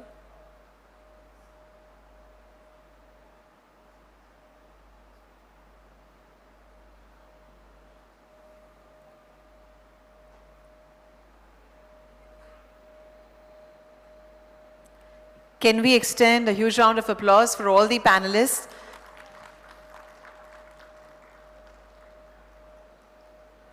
Thank you. Thank you everyone for being over here. Thank you. Ladies and gentlemen, we now move to the important segment, the Vendor Development Program, which aims to build strong bridges between MSMEs and large-scale industries. इस सत्र के माध्यम से हम जानेंगे कि कैसे MSMEs, rail, ऊर्जा, ऑटोमोबाइल और निर्माण जैसे प्रमुख क्षेत्रों के साथ अपने व्यापारिक संबंध कैसे मजबूत कर सकते हैं. To begin the VDP program, I invite on stage Mr. Vihar Thakur from Western Railways to share his remarks with us. Welcome, sir.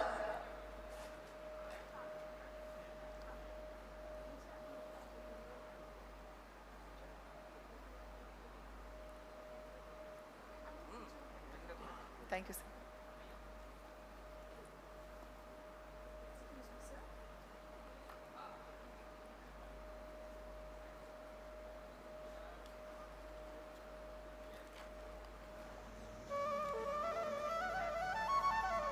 A moment, sir.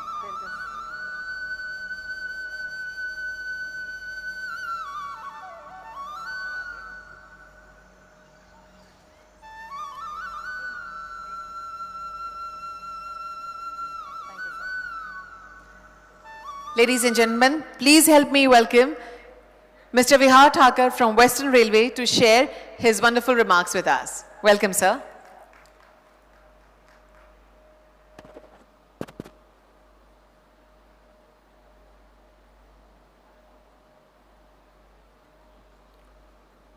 सबसे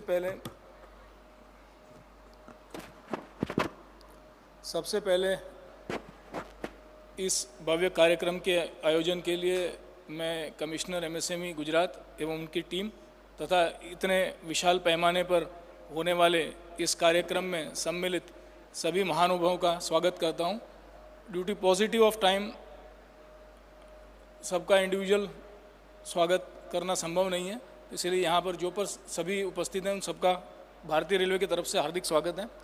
एक छोटा सा प्रेजेंटेशन आज प्रस्तुत करने जा रहा हूँ, जिसमें यहाँ पर इस कार्यक्रम का जो मूल उद्देश्य है, जो MSEs उत्तर गुजरात रीजन में है, जिनके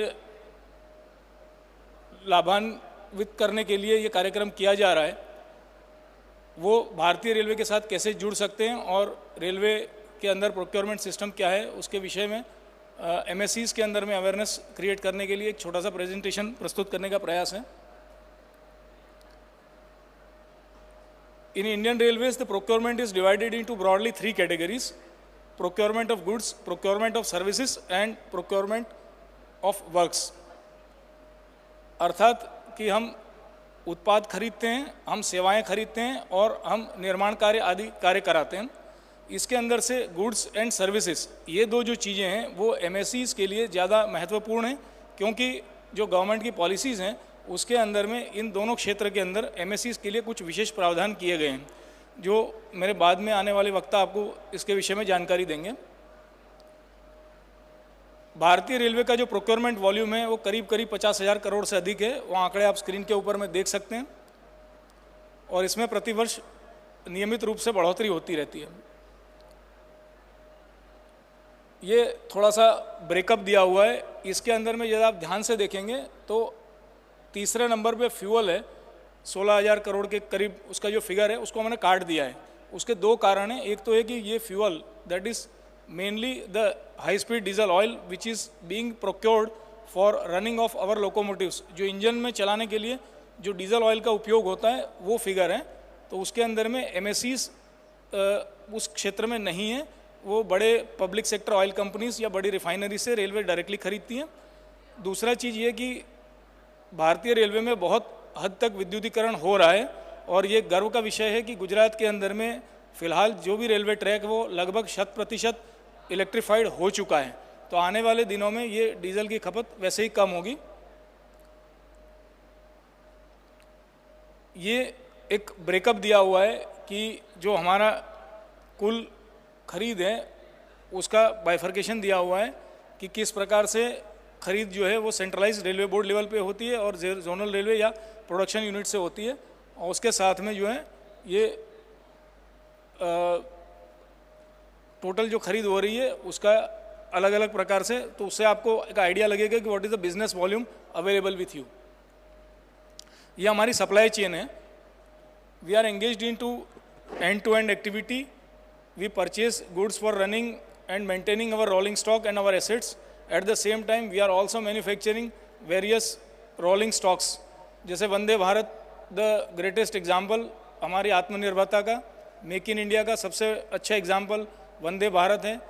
अब अभी थोड़े दिनों में कवच एक रेल सिग्नल प्रणाली लागू किए जा रही है, वो भी 100% भारतीय निर्माण किया गया है, वो इंडियन मेड है। तो आप इसमें चारों स्थिति में कहीं पे से भी भारतीय रेलवे से जुड़ सकते हैं। इस कार्यक्रम के जब आयोजन हो रहा था तब मुझे ये कहा गया था कि भारतीय रेलवे का थोड़ा सा मतलब आप अपना ऑर्गेनाइजेशन का थोड़ा परिचय दीजिए, तो मैं भी सोच में पड़ गया कि क्या परिचय दूं। मतलब भारतीय रेल ऐसा संगठन है जिससे हर कोई परिचित है, या तो आप हमारे कस्टमर हैं या हम आपके कस्टमर हैं। यही रिलेशन हो सकता है किसी भी बिजनेस ऑर्गेनाइजेशन का इंडियन रेलवेज़ के साथ में।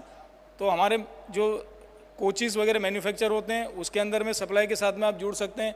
आप हमारे ऑपरेशन एंड मेंटेनेंस के स्पेयर्स दे सकते हैं। हमारी विभिन्न services, housekeeping, cleaning, security agencies etcetera, उसमें आप जुड़ सकते हैं। इवन हम जो स्क्रैप डिस्पोज करते हैं उसका वॉल्यूम भी वार्षिक लगभग 5,000-10,000 करोड़ के आसपास में रहता है। आप अपने उत्पाद बनाने के लिए जो रॉ मटेरियल के लिए एज ए स्क्रैप भी परचेज करके भारतीय रेलवे से जुड़ सकते हैं। ये हमारा जो मेन काम है ट्रांसपोर्टेशन का, उसके अलावा है। मतलब आप अपने सामानों को सस्ते दामों में देश में परिवहन करने के लिए, एक्सपोर्ट करने के लिए एज ए ट्रांसपोर्टर तो हमारा उपयोग कर ही सकते हैं। वो बहुत लंबा विषय है, उसके ऊपर मैं बात नहीं करूँगा। जस्ट जो भी एमएससीज जो गवर्नमेंट सेक्टर में काम नहीं कर रहे, उनका जानकारी के लिए बताना चाह रहा हूँ कि ये थोड़ा सा किसी भी संगठन के साथ काम करना है तो उनके नियम के बारे में जानकारी होने से अच्छा है। सामान्यतः हम जो भी उत्पाद खरीदते हैं उसको 2 हिस्से में बांटा हुआ है, stock and non stock. Stock item वो हैं जिनका कैलेंडर बनता है और हर साल खरीदा जाता है। तो जो बिजनेसमैन है उनकी भाषा में इसको कहा जाए तो ये रिपीट ऑर्डर आने की संभावना इसके अंदर में है। दूसरे आइटम है उसको नॉन स्टॉक कहा जाता है, जो यथा ज़रूरत खरीदा जाता है, जैसे फर्नीचर, कंप्यूटर, व्हीकल्स वगैरह। तो दोनों के अपने मायने हैं। आप अपना बिजनेस मॉडल देखिए। स्टॉक आइटम्स हैं वो लॉन्ग रन है, वो हमेशा खरीदे जाएंगे, हर साल खरीदे जाएंगे, सभी रेलवे एक समान रूप से खरीदेंगे, तो उसमें आपको बिजनेस वॉल्यूम मिलेगा, प्रोडक्ट डेवलपमेंट करने का स्कोप मिलेगा। नॉन स्टॉक आइटम ऐसे आइटम है यदि आप फर्नीचर के उत्पादन करता है तो आप सीधे तौर पे रेलवे के रिक्वायरमेंट को मीट कर सकते हैं। तो ये दोनों ही चीज़ें आपके बिजनेस मॉडल में जो सूट करती है उसके हिसाब से आप हमारे साथ जुड़ सकते हैं। हमारे जो रेलवे में सामान सप्लाई होते हैं उसका एक जस्ट आपको आइडिया देने के लिए, यहाँ पे जो हॉल सी है उसके अंदर में आफ्टरनून सेशन में एक B2B मीटिंग वाला जो सेशन है उसके अंदर हमने कुछ 20-25 उत्पाद भी रखे हैं। तो मेरा सभी MSC से रिक्वेस्ट है कि कृपया एक बार उसकी जो है मुलाकात अवश्य लें और वहाँ से आपको काफ़ी अच्छी जानकारी मिलेगी। प्रोक्योरमेंट कैसे होता है? तो गवर्नमेंट सिस्टम में किसी भी गवर्नमेंट संगठन के अंदर में सीधे सीधे किसी का ऑर्डर नहीं दिया जा सकता। जो भारतीय संविधान का प्रोविज़न है कि कहीं पे भी कोई भी अपॉर्चुनिटी होगी तो सबको समान रूप से लागू होगा, तो उसको पारदर्शी तरीके से करने के का जो प्रावधान है वो निविदा या टेंडर के माध्यम से है।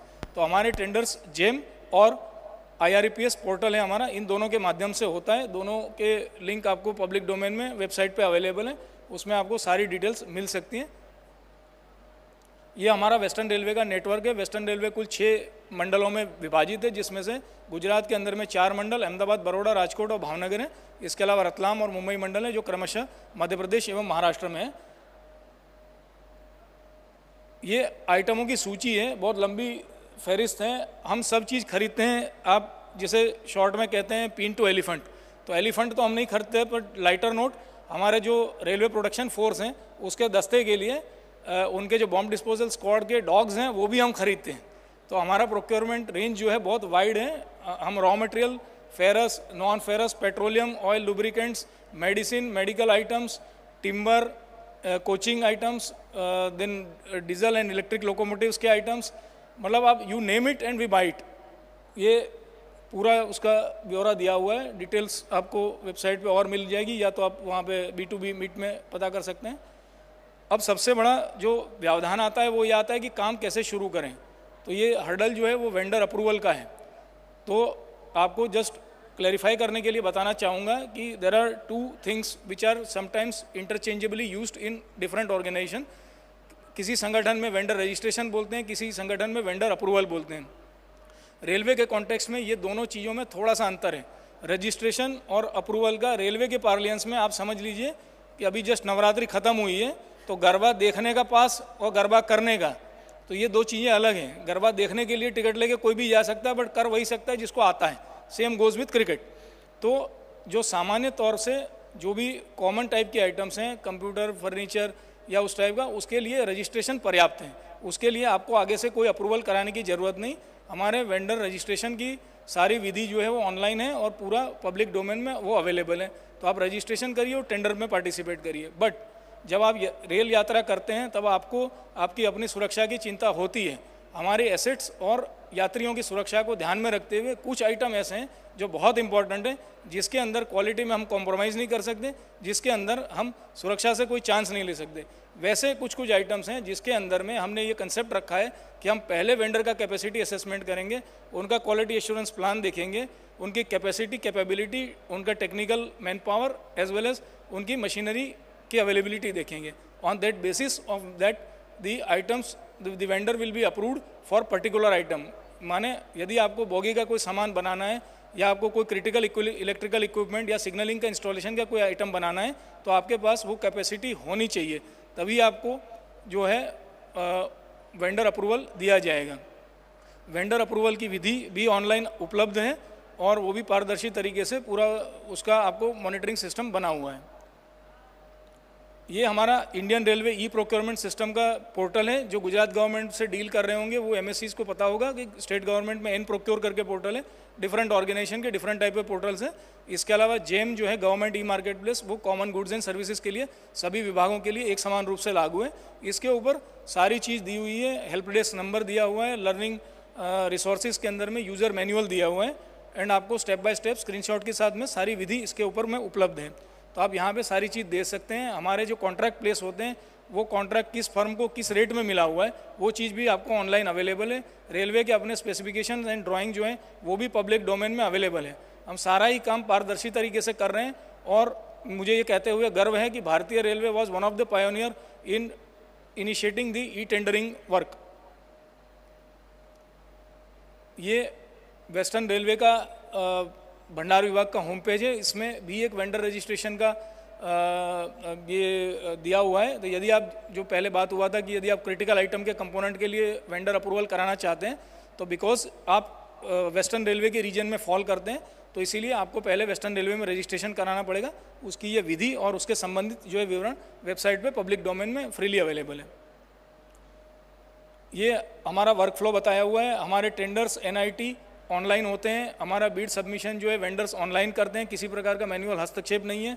आपका ईएमडी जो यदि आपको देना है तो ईएमडी ऑनलाइन अवेलेबल है. हालांकि एमएससीज के लिए ईएमडी में एग्जेम्पशन भी दिया गया है. आपका टेंडर में यदि आप पार्टिसिपेट किया और आपका ईएमडी रिफंड होना है या आपको टेंडर नहीं लगा तो आपका ईएमडी भी ऑनलाइन आपको रिटर्न कर दिया जाएगा. उसके बाद में आपका यदि ऑफर एक्सेप्ट होता है तो उसका लेटर ऑफ एक्सेप्टेंस, उसके purchase order, contract, EMD refund सारी चीज़ जो है वो टेंडर ख़त्म होने के बाद में ऑनलाइन अवेलेबल है. किसको टेंडर मिला वो भी आप ऑनलाइन देख सकते हैं. आफ्टर दैट पोस्ट कॉन्ट्रैक्ट यदि आपको कोई टेंडर में टाइम लिमिट एक्सटेंशन करना है या कोई मॉडिफिकेशन चाहिए, आपका पेमेंट प्रोसेस, आपका billing, everything is online. Even यदि आप रेलवे में किसी जगह पे यदि आपका कोई रिकवरी बना है बिकॉज ऑफ नॉन परफॉर्मेंस या कुछ भी जो भी, तो भी वो पैन इंडिया बेसिस पे हम रिकवरी भी कर लेते हैं. धन्यवाद. आपके कोई प्रश्न हो तो B2B सेशन में मेरी टीम वहाँ पे सी हॉल के अंदर में मौजूद है. मैं भी सेकंड हाफ में वहाँ पे रहूँगा तो उस समय आपके जो भी प्रश्न हैं आप नोट कर लीजिए. वहाँ पे आपके उत्तर दिए जाएंगे. धन्यवाद.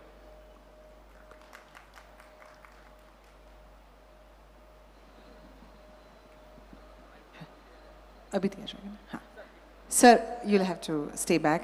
Thank you very much, sir, for sharing valuable insights into supplier engagement and procurement opportunities within Indian Railways. We now request sir to kindly felicitate. And as a memento, we would like to request Sandeep sir to do the honors, please.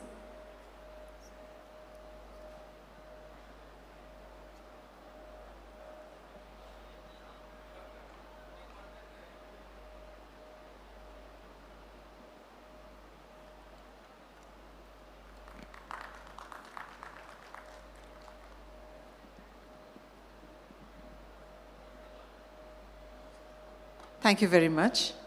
Thank you, sir. Moving ahead, may I now invite Mr. Ravi Jain from ONGC Mehsana to address the gathering. Welcome, sir.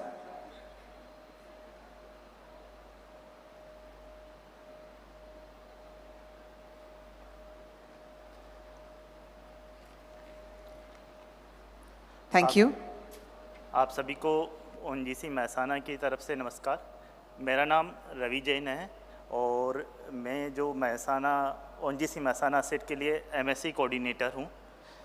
सबसे पहले मैं धन्यवाद देना चाहता हूँ MSME commissionerate और जो गुजरात सरकार ने इतना भव्य आयोजन किया और हमें आमंत्रित किया.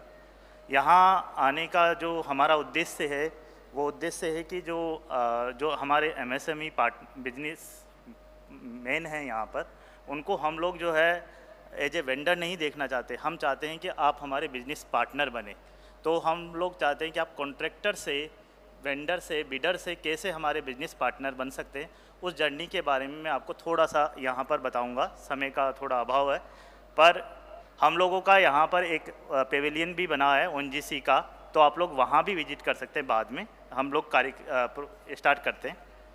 तो आप लोगों को जानकर हर्ष होगा, नेक्स्ट स्लाइड, कि ONGC का जो ईयरली प्रोक्योरमेंट है वो अराउंड जो है 10,000 प्रोक्योरमेंट है, 10,000 करोड़ प्रोक्योरमेंट है। उसमें से 60% प्रोक्योरमेंट हम लोग ऑलरेडी MSME बिडर से कर रहे हैं।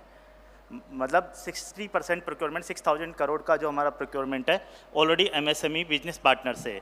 और जो गवर्नमेंट के टारगेट्स है कि 25% MSME से होना चाहिए, 4% जो प्रोक्योरमेंट है SC/ST से होना चाहिए, और 3% प्रोक्योरमेंट जो है वुमेन एंटरप्रेन्योर से होना चाहिए।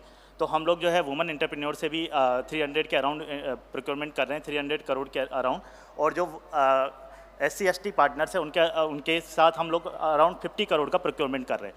तो जो यहाँ पर हमारे SC/ST पार्टनर्स है उनसे मेरा रिक्वेस्ट है विशेष कि वो जो है हमारे साथ जुड़े। हम लोगों के पास उनके लिए स्पेशल प्रोविज़न है, जो हमारी परचेज प्रेफरेंसेज है उनका कैसे एडवांटेज दे सकते हैं, उनको हम लोग यहाँ पर जो है आपको सपोर्ट प्रोवाइड करेंगे। अराउंड ONGC में 20,000 जो है MSME वेंडर्स ऑलरेडी रजिस्टर्ड है।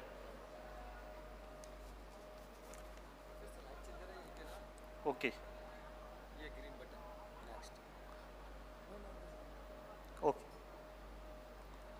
अब आपको अगर ONGC में टेंडर में पार्टिसिपेट करना है तो आप लोग कैसे पार्टिसिपेट कर सकते हैं। तो सबसे पहले आप लोग जो सारे MSMEs हैं उद्यम पोर्टल पे ऑलरेडी रजिस्टर्ड है, पर आपको बस एक ONGC का वेंडर कोड बनाना है, जो कि हमारी वेबसाइट का मैंने एड्रेस दिया हुआ है। आप उसमें ऑनलाइन प्रोसेस है, जैसे रेलवे वाले सर ने बताया कि रेलवे में सिमिलरली ONGC में भी ऑनलाइन प्रोसेस है। हमारे कुछ कैटेगरीज में वेंडर एम्पेनलमेंट भी होता है, तो हमारी वेबसाइट है vendor.ongc.co.in, वहाँ पर भी आप अपना एम्पेनलमेंट भी कर सकते हैं। फिर उसके बाद जो है हमारे प्रोक्योरमेंट की 2 प्रोसेस है। एक प्रोक्योरमेंट हम जेम पोर्टल के थ्रू करते हैं, जनरली जितने भी गुड्स एंड सर्विसेज है, तो आप जेम पोर्टल पर भी जो हमारा टेंडर आए उसमें सर्च करके हमारे टेंडर में पार्टिसिपेट कर सकते हैं। और उसके अलावा CPPP पोर्टल है, जो भारत सरकार का पोर्टल है, उसमें भी आप उसका वेबसाइट का एड्रेस है etenders.gov.in, उसके थ्रू भी हमारे टेंडर्स में पार्टिसिपेट कर सकते हैं। पर सबसे इम्पोर्टेंट जो हमने ऑब्जर्व किया है कि जितने भी हमारे MSME बिजनेस पार्टनर्स हैं उनको जो MSMEs की प्रेफरेंसेज है, EMD एग्जाम्शंस है, उनका अवेयरनेस नहीं हो पाता है, उनका बेनिफिट वो ले नहीं पाते हैं। तो उसके लिए जो है ONGC ने all over India 20 MSME coordinators appoint किए हैं, और महसाना सीट के लिए मैं MSME कोऑर्डिनेटर हूं। हम लोगों ने एक स्पेशल स्टेप लिया है ताकि MSME को कोई भी इशू आए तो आप लोग हमें कभी भी संपर्क कर सकते हैं। इस प्रोग्राम के बाद मैं अपना लास्ट में अपना मोबाइल नंबर और ईमेल आईडी भी शेयर करूंगा, तो अगर आपको कोई भी इशू आए तो आप हमें संपर्क कर सकते हैं। उसके अलावा हम लोग जो है रेगुलरली वेंडर डेवलपमेंट प्रोग्राम करते रहते हैं, हर मंथ करते हैं। तो अगर आप उसमें भी आना चाहते हैं ONGC की तरफ से, जैसे ये प्रोग्राम है सिमिलरली, तो उसमें भी आना चाहते हैं तो आप जो है उसके लिए मेरे साथ रजिस्टर कर सकते हैं हमारे थ्रू। एंड देन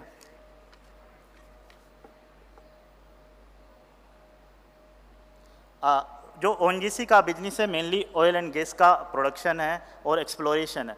तो हम लोग जो है डिफरेंट टाइप के आइटम्स जो है इसमें यूज होते हैं वो खरीदते हैं, जैसे डिफरेंट टाइप्स ऑफ केमिकल्स खरीदते हैं, ड्रिलिंग इक्विपमेंट्स खरीदते हैं, डाउन होल टूल्स खरीदते हैं, कनेक्शंस खरीदते हैं, नॉर्मल इंडस्ट्रियल सप्लाईज जो है वो भी हम परचेज करते हैं। तो ONGC का प्रोक्योरमेंट काफ़ी वास्ट है। और जो इनमें जो यहाँ पर बहुत सारे एंटरप्रेन्योर्स आए, मैंने देखा कि बहुत सारे इनोवेटिव स्टार्टअप्स है, उन बहुत सारे इनोवेटिव स्कीम्स है। तो ONGC का जो फोकस है अभी करंट में वो काफ़ी डिजिटलाइजेशन में और रिन्यूएबल एनर्जी में है। तो हम लोगों का जो टारगेट है 10 गीगावाट का जो है एनर्जी में कंट्रीब्यूट करना है बाय 2030 तक हमें करना है। तो हम लोग चाहते हैं कि जो भी रिन्यूएबल एनर्जी के बिजनेस पार्टनर्स हैं वो हमारे साथ कनेक्ट हो। बहुत सारी अपॉर्चुनिटी है। लास्ट में मैं आपको स्टार्टअप्स और जो डेवलपमेंट ऑर्डर पॉलिसी है उसके लिए भी मैं बताऊंगा।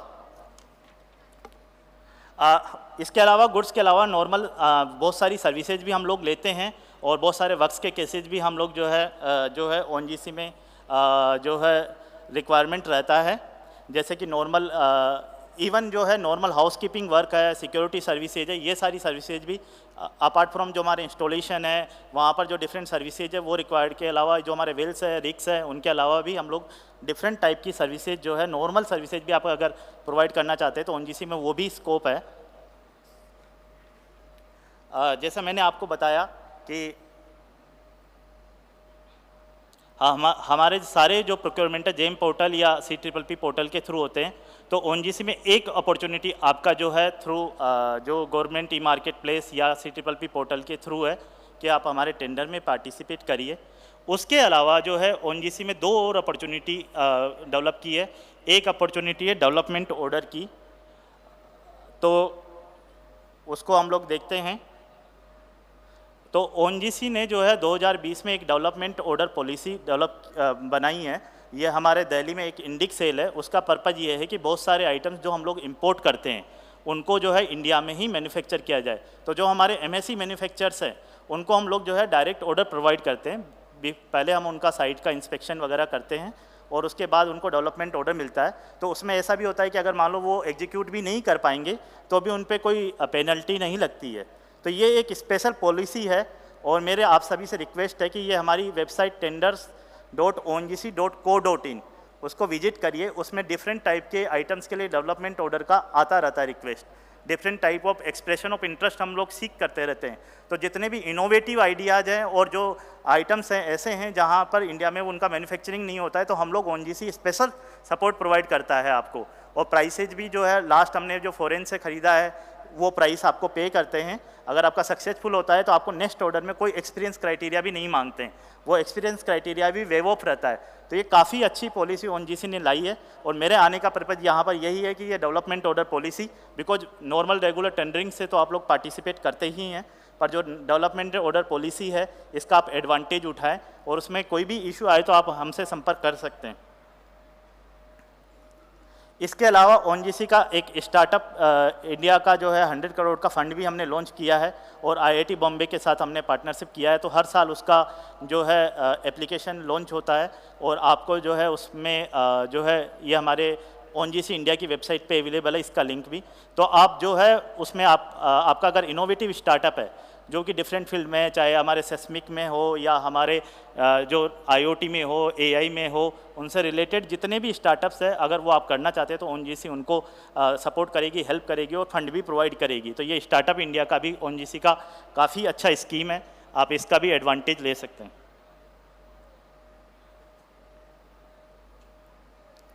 तो आपका जो नेक्स्ट स्टेप होना चाहिए कि आप ओनजीसी में वेंडर कोड बनाइए, ओनजीसी के टेंडर्स में पार्टिसिपेट करना चालू करिए, ओनजीसी की जो डेवलपमेंट ऑर्डर पॉलिसी है, स्टार्टअप इंडिया का पॉलिसी है, उसमें पार्टिसिपेट करिए, उसके थ्रू जो है ऑर्डर्स रिसीव करिए। मेरा आप लोगों से यही रिक्वेस्ट है क्योंकि हम लोग जो है इंडिया के बिगेस्ट एनर्जी प्रोड्यूसर है, लीडिंग एनर्जी प्रोड्यूसर है, तो हम लोग चाहते हैं कि आप लोग जो है देश की जो एनर्जी सिक्योरिटी है उसमें हमारे साथ कंधे से कदम मिलाकर योगदान करें। तो यहाँ पर जो है मेरा मोबाइल नंबर और ईमेल आईडी हमने प्रोवाइड करी है जो और उसके अलावा हमारा जो है एग्जीबिशन भी है, तो आप वहाँ पर भी विजिट कर सकते हैं। हम लोग आपको ज़रूरत है तो हम लोग जो है आपको डॉक्यूमेंटेशन भी प्रोवाइड कर सकते हैं। तो आप लोगों से रिक्वेस्ट है कि ज़्यादा से ज़्यादा आप हमारे टेंडर में पार्टिसिपेट करिए, हमारे पॉलिसीज़ का एडवांटेज लीजिए और जो है देश के लिए क्योंकि बिकॉज ओनजीसी देश के एनर्जी सिक्योरिटी के लिए काम कर रही है, तो आप लोग जो है आपके इनोवेटिव आइडियाज़ के थ्रू भी जो है ओनजीसी के लिए कंट्रीब्यूट करिए। Thank you very much MSME all जो है ऑर्गेनाइजर्स को मैं धन्यवाद देना चाहता हूँ। Thank you sir.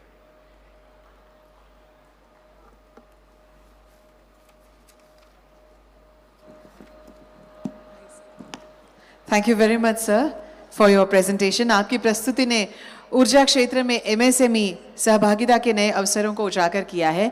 मैं संदीप से विनती करूंगी। अच्छा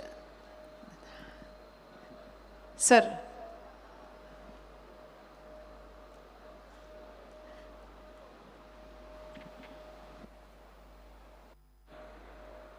a memento to be presented to Mr. Jain.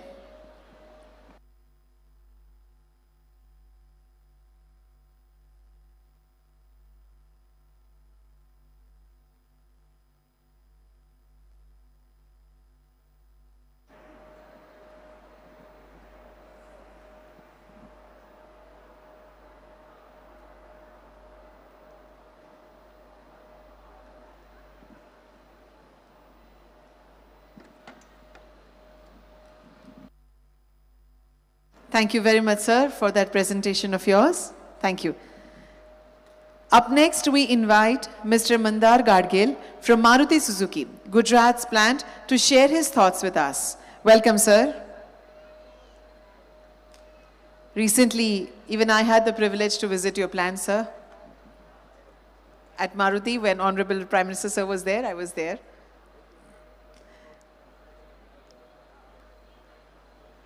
आइए तालियों के साथ स्वागत करें हमारे अगले स्पीकर मिस्टर मंदार गाडगिल जी का. Over to you, sir.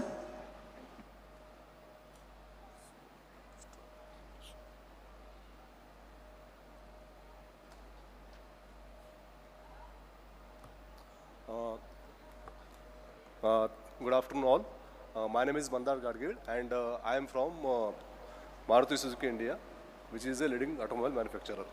So firstly, मैं MSME कमिश्नरेट और गुजरात गवर्नमेंट को थैंक यू करूँगा जिन्होंने हमको ये अपॉर्चुनिटी दिया है so that we can come here and explain our process and take your support and also explain our expectations. So to start with the presentation, this first slide shows our journey so far. Like we started in 1983 and till 2025, what has been our journey, like what are all the milestones we have crossed and how we have gone forward. So that is what it shows about this first slide journey. Then this talks about what are all our value chains. One is suppliers are our first builders. Then MSL, we are the manufacturers who manufacture the vehicles. Then of course it is given to the dealers, and from dealers it goes to the customers, and finally we serve the customers through our service channel. So this is our vision about how to develop our vendor base. Then there are, now this is a very broader outline of how we are going to procure the materials and how we are going to do our procurements for the MSME. This is a very broader guideline. So we deal with multiple things, like first is procurement, then there is something like cost initiatives, then vendor development, and even the sourcing and pricing things. So these are all the sourcing activities that are involved into our activities. So there are certain activities that we look into, like the annual cost on activities are being carried forward. So those activities are done with the help of our teams, specialized teams, which takes care of annual cost on activities that are focused towards increasing the capability and enhancing the capability of the supplier so that we achieve better cost and meet our customers' cost requirements. So a very broader view of sourcing and development process. So this process is common for all the vendors. It is not like specific to MSMEs or for one. It is a very specific and a very broader process which is taking care for the sourcing as well as the pricing. So first is we have the NDA signed off, then there is a kickoff, then there are RFQs, then there will be negotiations will be done, and finally LOI will be given. So after LOI, there will be a lot of trials like PP trials, then MPT trials, PPVT, and other things that follow till the SOP. So which is a very broader view of our development cycle and development process. Then this talks about our comprehensive excellence framework, which we take care so that we can develop the CE, that is comprehensive excellence of our vendors. There are 9 pillars on which we work, and with those 9 pillars we can assess the risk. Also we can give them the guidance and make their development so that they can be a good supplier to us in a long-term business perspective. So of course there are certain things like multiple disruptions are there, then there will be a lot of platforms are available, and these are all the things which we need to look into while doing the businesses. Then there are certain continuous improvements are the keys which we are doing, like there are multiple portals are available, there are multiple systems are available for the purpose of de-risking that we employ, and those portals need to be taken care, and of course there are certain systems available which need to be used, and with that we can do the sourcing and procurement activities. So this is one of the portal, that is vendor collaborative platform. This one portal is there where all the information related to vendors, like their performance, their ratings, their overall performance and all the things are being recorded, which are available for visual to all the vendors so that they can visualize that and take action for them and do the further improvements. And there is one more, as a de-risking, we are also having portals like real-time weather monitoring, wherein because our supply chain is quite vast and it is very important to take care of the supply chain in a proper manner, even including the disruptions that happens from the external environments. So we monitor the weather conditions and we take care of the require all the precautions so that a very smooth and proper supply chain can be done. So this is a very brief and very overview of how the supply chain or how the procurement happens, which is common for all the vendor partners. And of course, for your specific queries, we can discuss. We can have question and answer sessions in the second half where we can address your queries. So these are some of the expectations that we keep with our vendors on. They should have lean manufacturing, they should have flexibility, quality, and future expansion abilities. So all these are the expectations we keep with our manufacturers so that we can have a long-term and sustained business with them. So with this, I end my presentation, and we are open for all the question and answers that will be done in the second half when there is a session available on this particular matter. Thank you all for joining.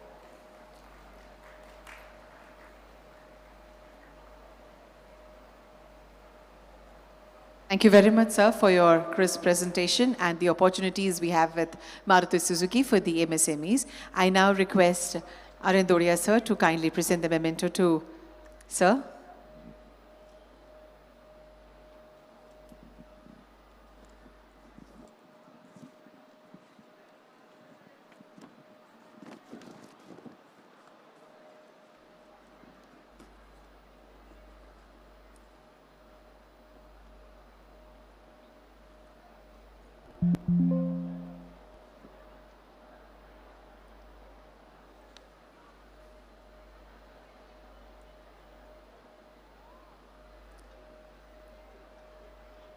Thank you very much, sir.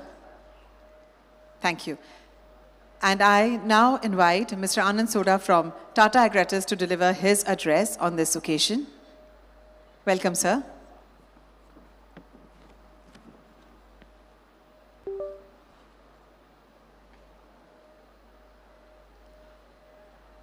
Ladies and gentlemen, can we welcome Mr. Anand Soda from Tata Agratas with a round of applause? Thank you. Over to you, sir. Good afternoon, all. Respected Sandeep ji, Dodia ji, and other officers of MSME Department Commissionerate. First of all, I would like to congratulate Commissionerate for arranging this conclave. What you created is a bridge between companies and small MSMEs. So I would like to take this opportunity to introduce Agratas. We are a new member in a Tata family. અમે ટાટા ફેમિલીના એક નવા member છીએ. અત્યારે અગ્રતાસ Tata સન્સની subsidiary છે. I would like to introduce Agratas by small audio visual so that you all can understand what we are going to do in Agratas. I would now request to play the audio visual.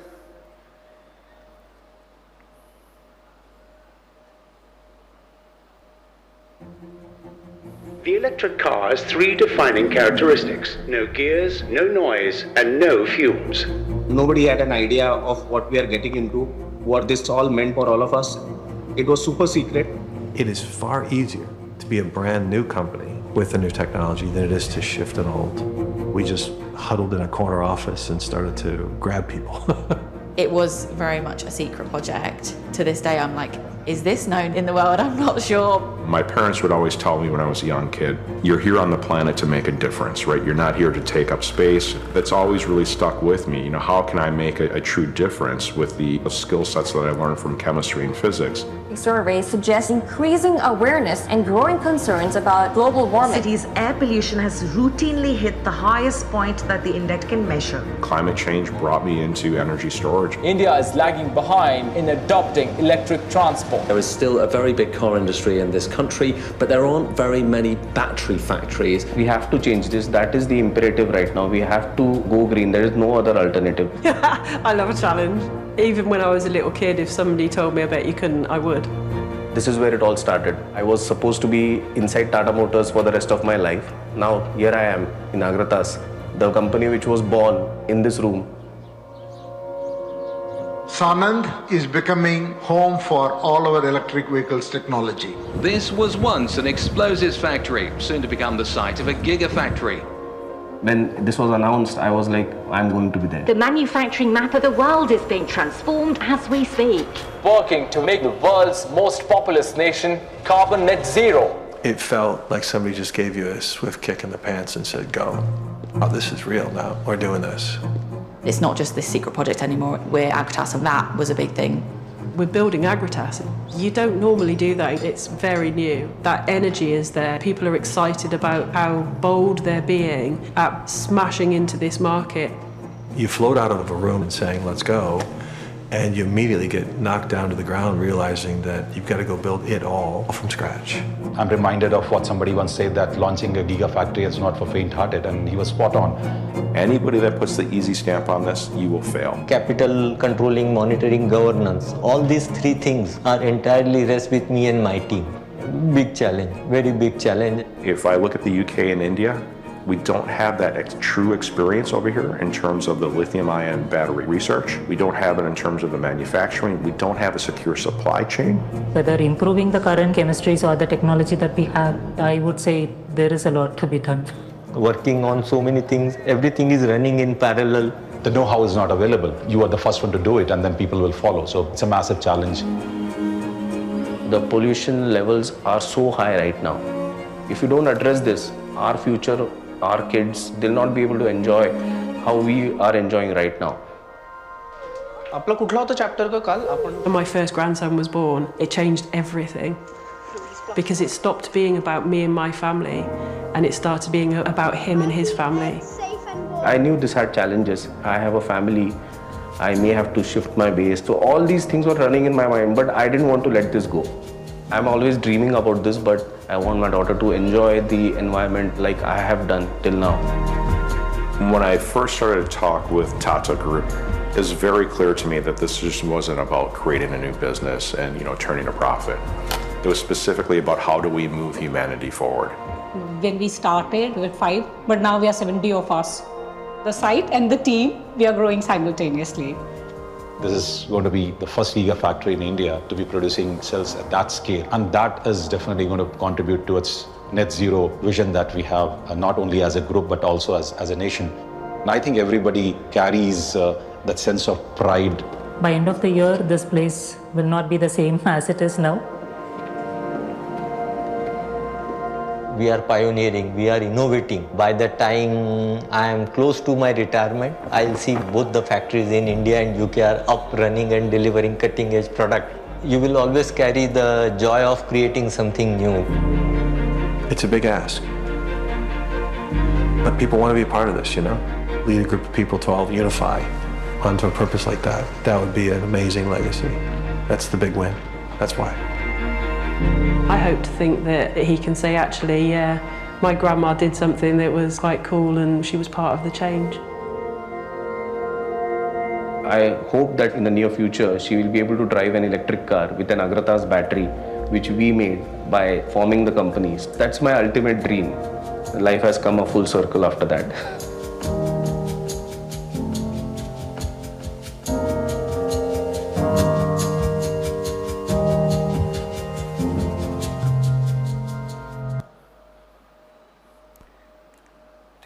Thank you for your patience.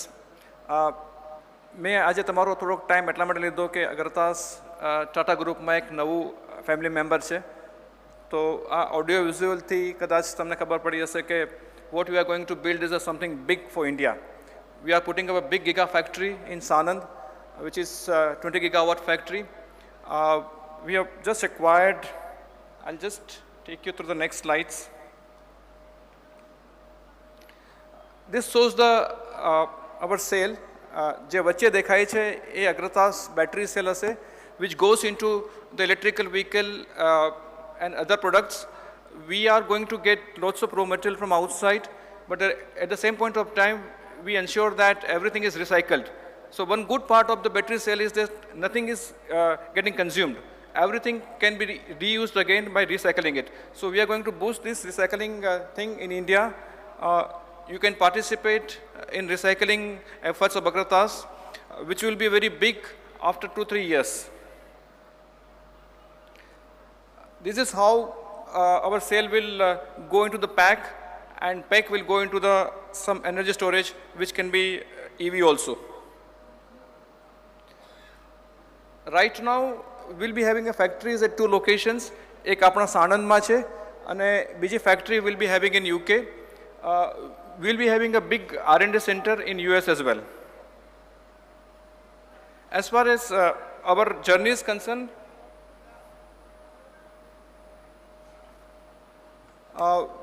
we have just acquired 320-acre land near Tata Nano plant in Sanand.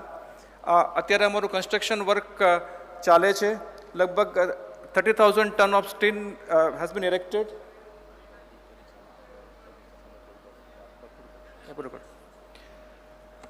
And will be up and running next year. અત્યારે લગભગ અમે 200 employment છે, will be 1,500 very soon. As far as now vendor engagement is concerned, what we are eyeing is that we'll be seeking interest from potential vendors in 3 segments. Indirect procurement. We are also now inviting interest for utility maintenance and other services like security services, housekeeping. We have just listed few of the services here. We can meet you in person in afternoon and take you through what we are trying to seek from our potential vendors. This is a QR code we are presenting here. Anybody can scan it and they can give information to us. It will be captured here so that we'll be in touch with you whenever we come up with this kind of requirements. Now, because of want of time, I will not take much time of yours, but we seek interest from you to be with us in our journey of making India great. Thank you. Thank you very much, sir, for your crisp presentation. And I now request Bharat, sir, to kindly present a memento to Mr. Anand Soda. Also, the VDP program is also going on in another dome of ours. So, but we have the team over here. We would like to felicitate them.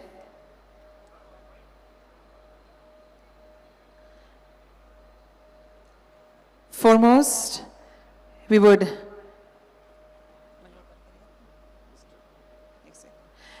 like to invite Mr. Anirudh Singh, from Amman, India.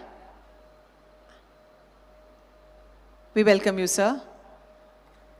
And I request Kanak Dev, sir, to kindly present the memento.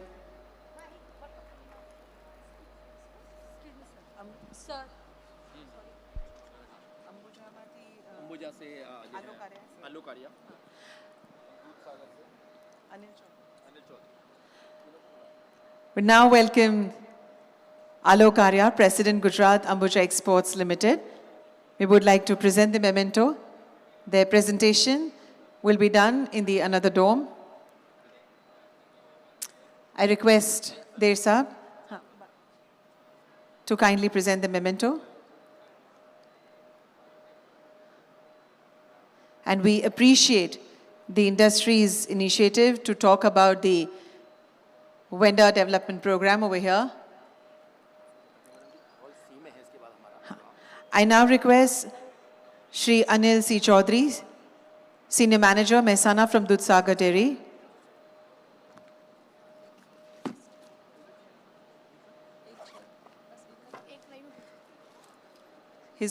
Sir, Anil Chaudhary, sir? He's probably not here. He's making a presentation.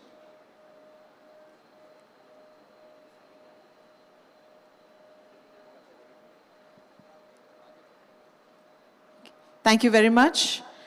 And with that, we conclude the day's proceeding over here of MSME Regional Conclave.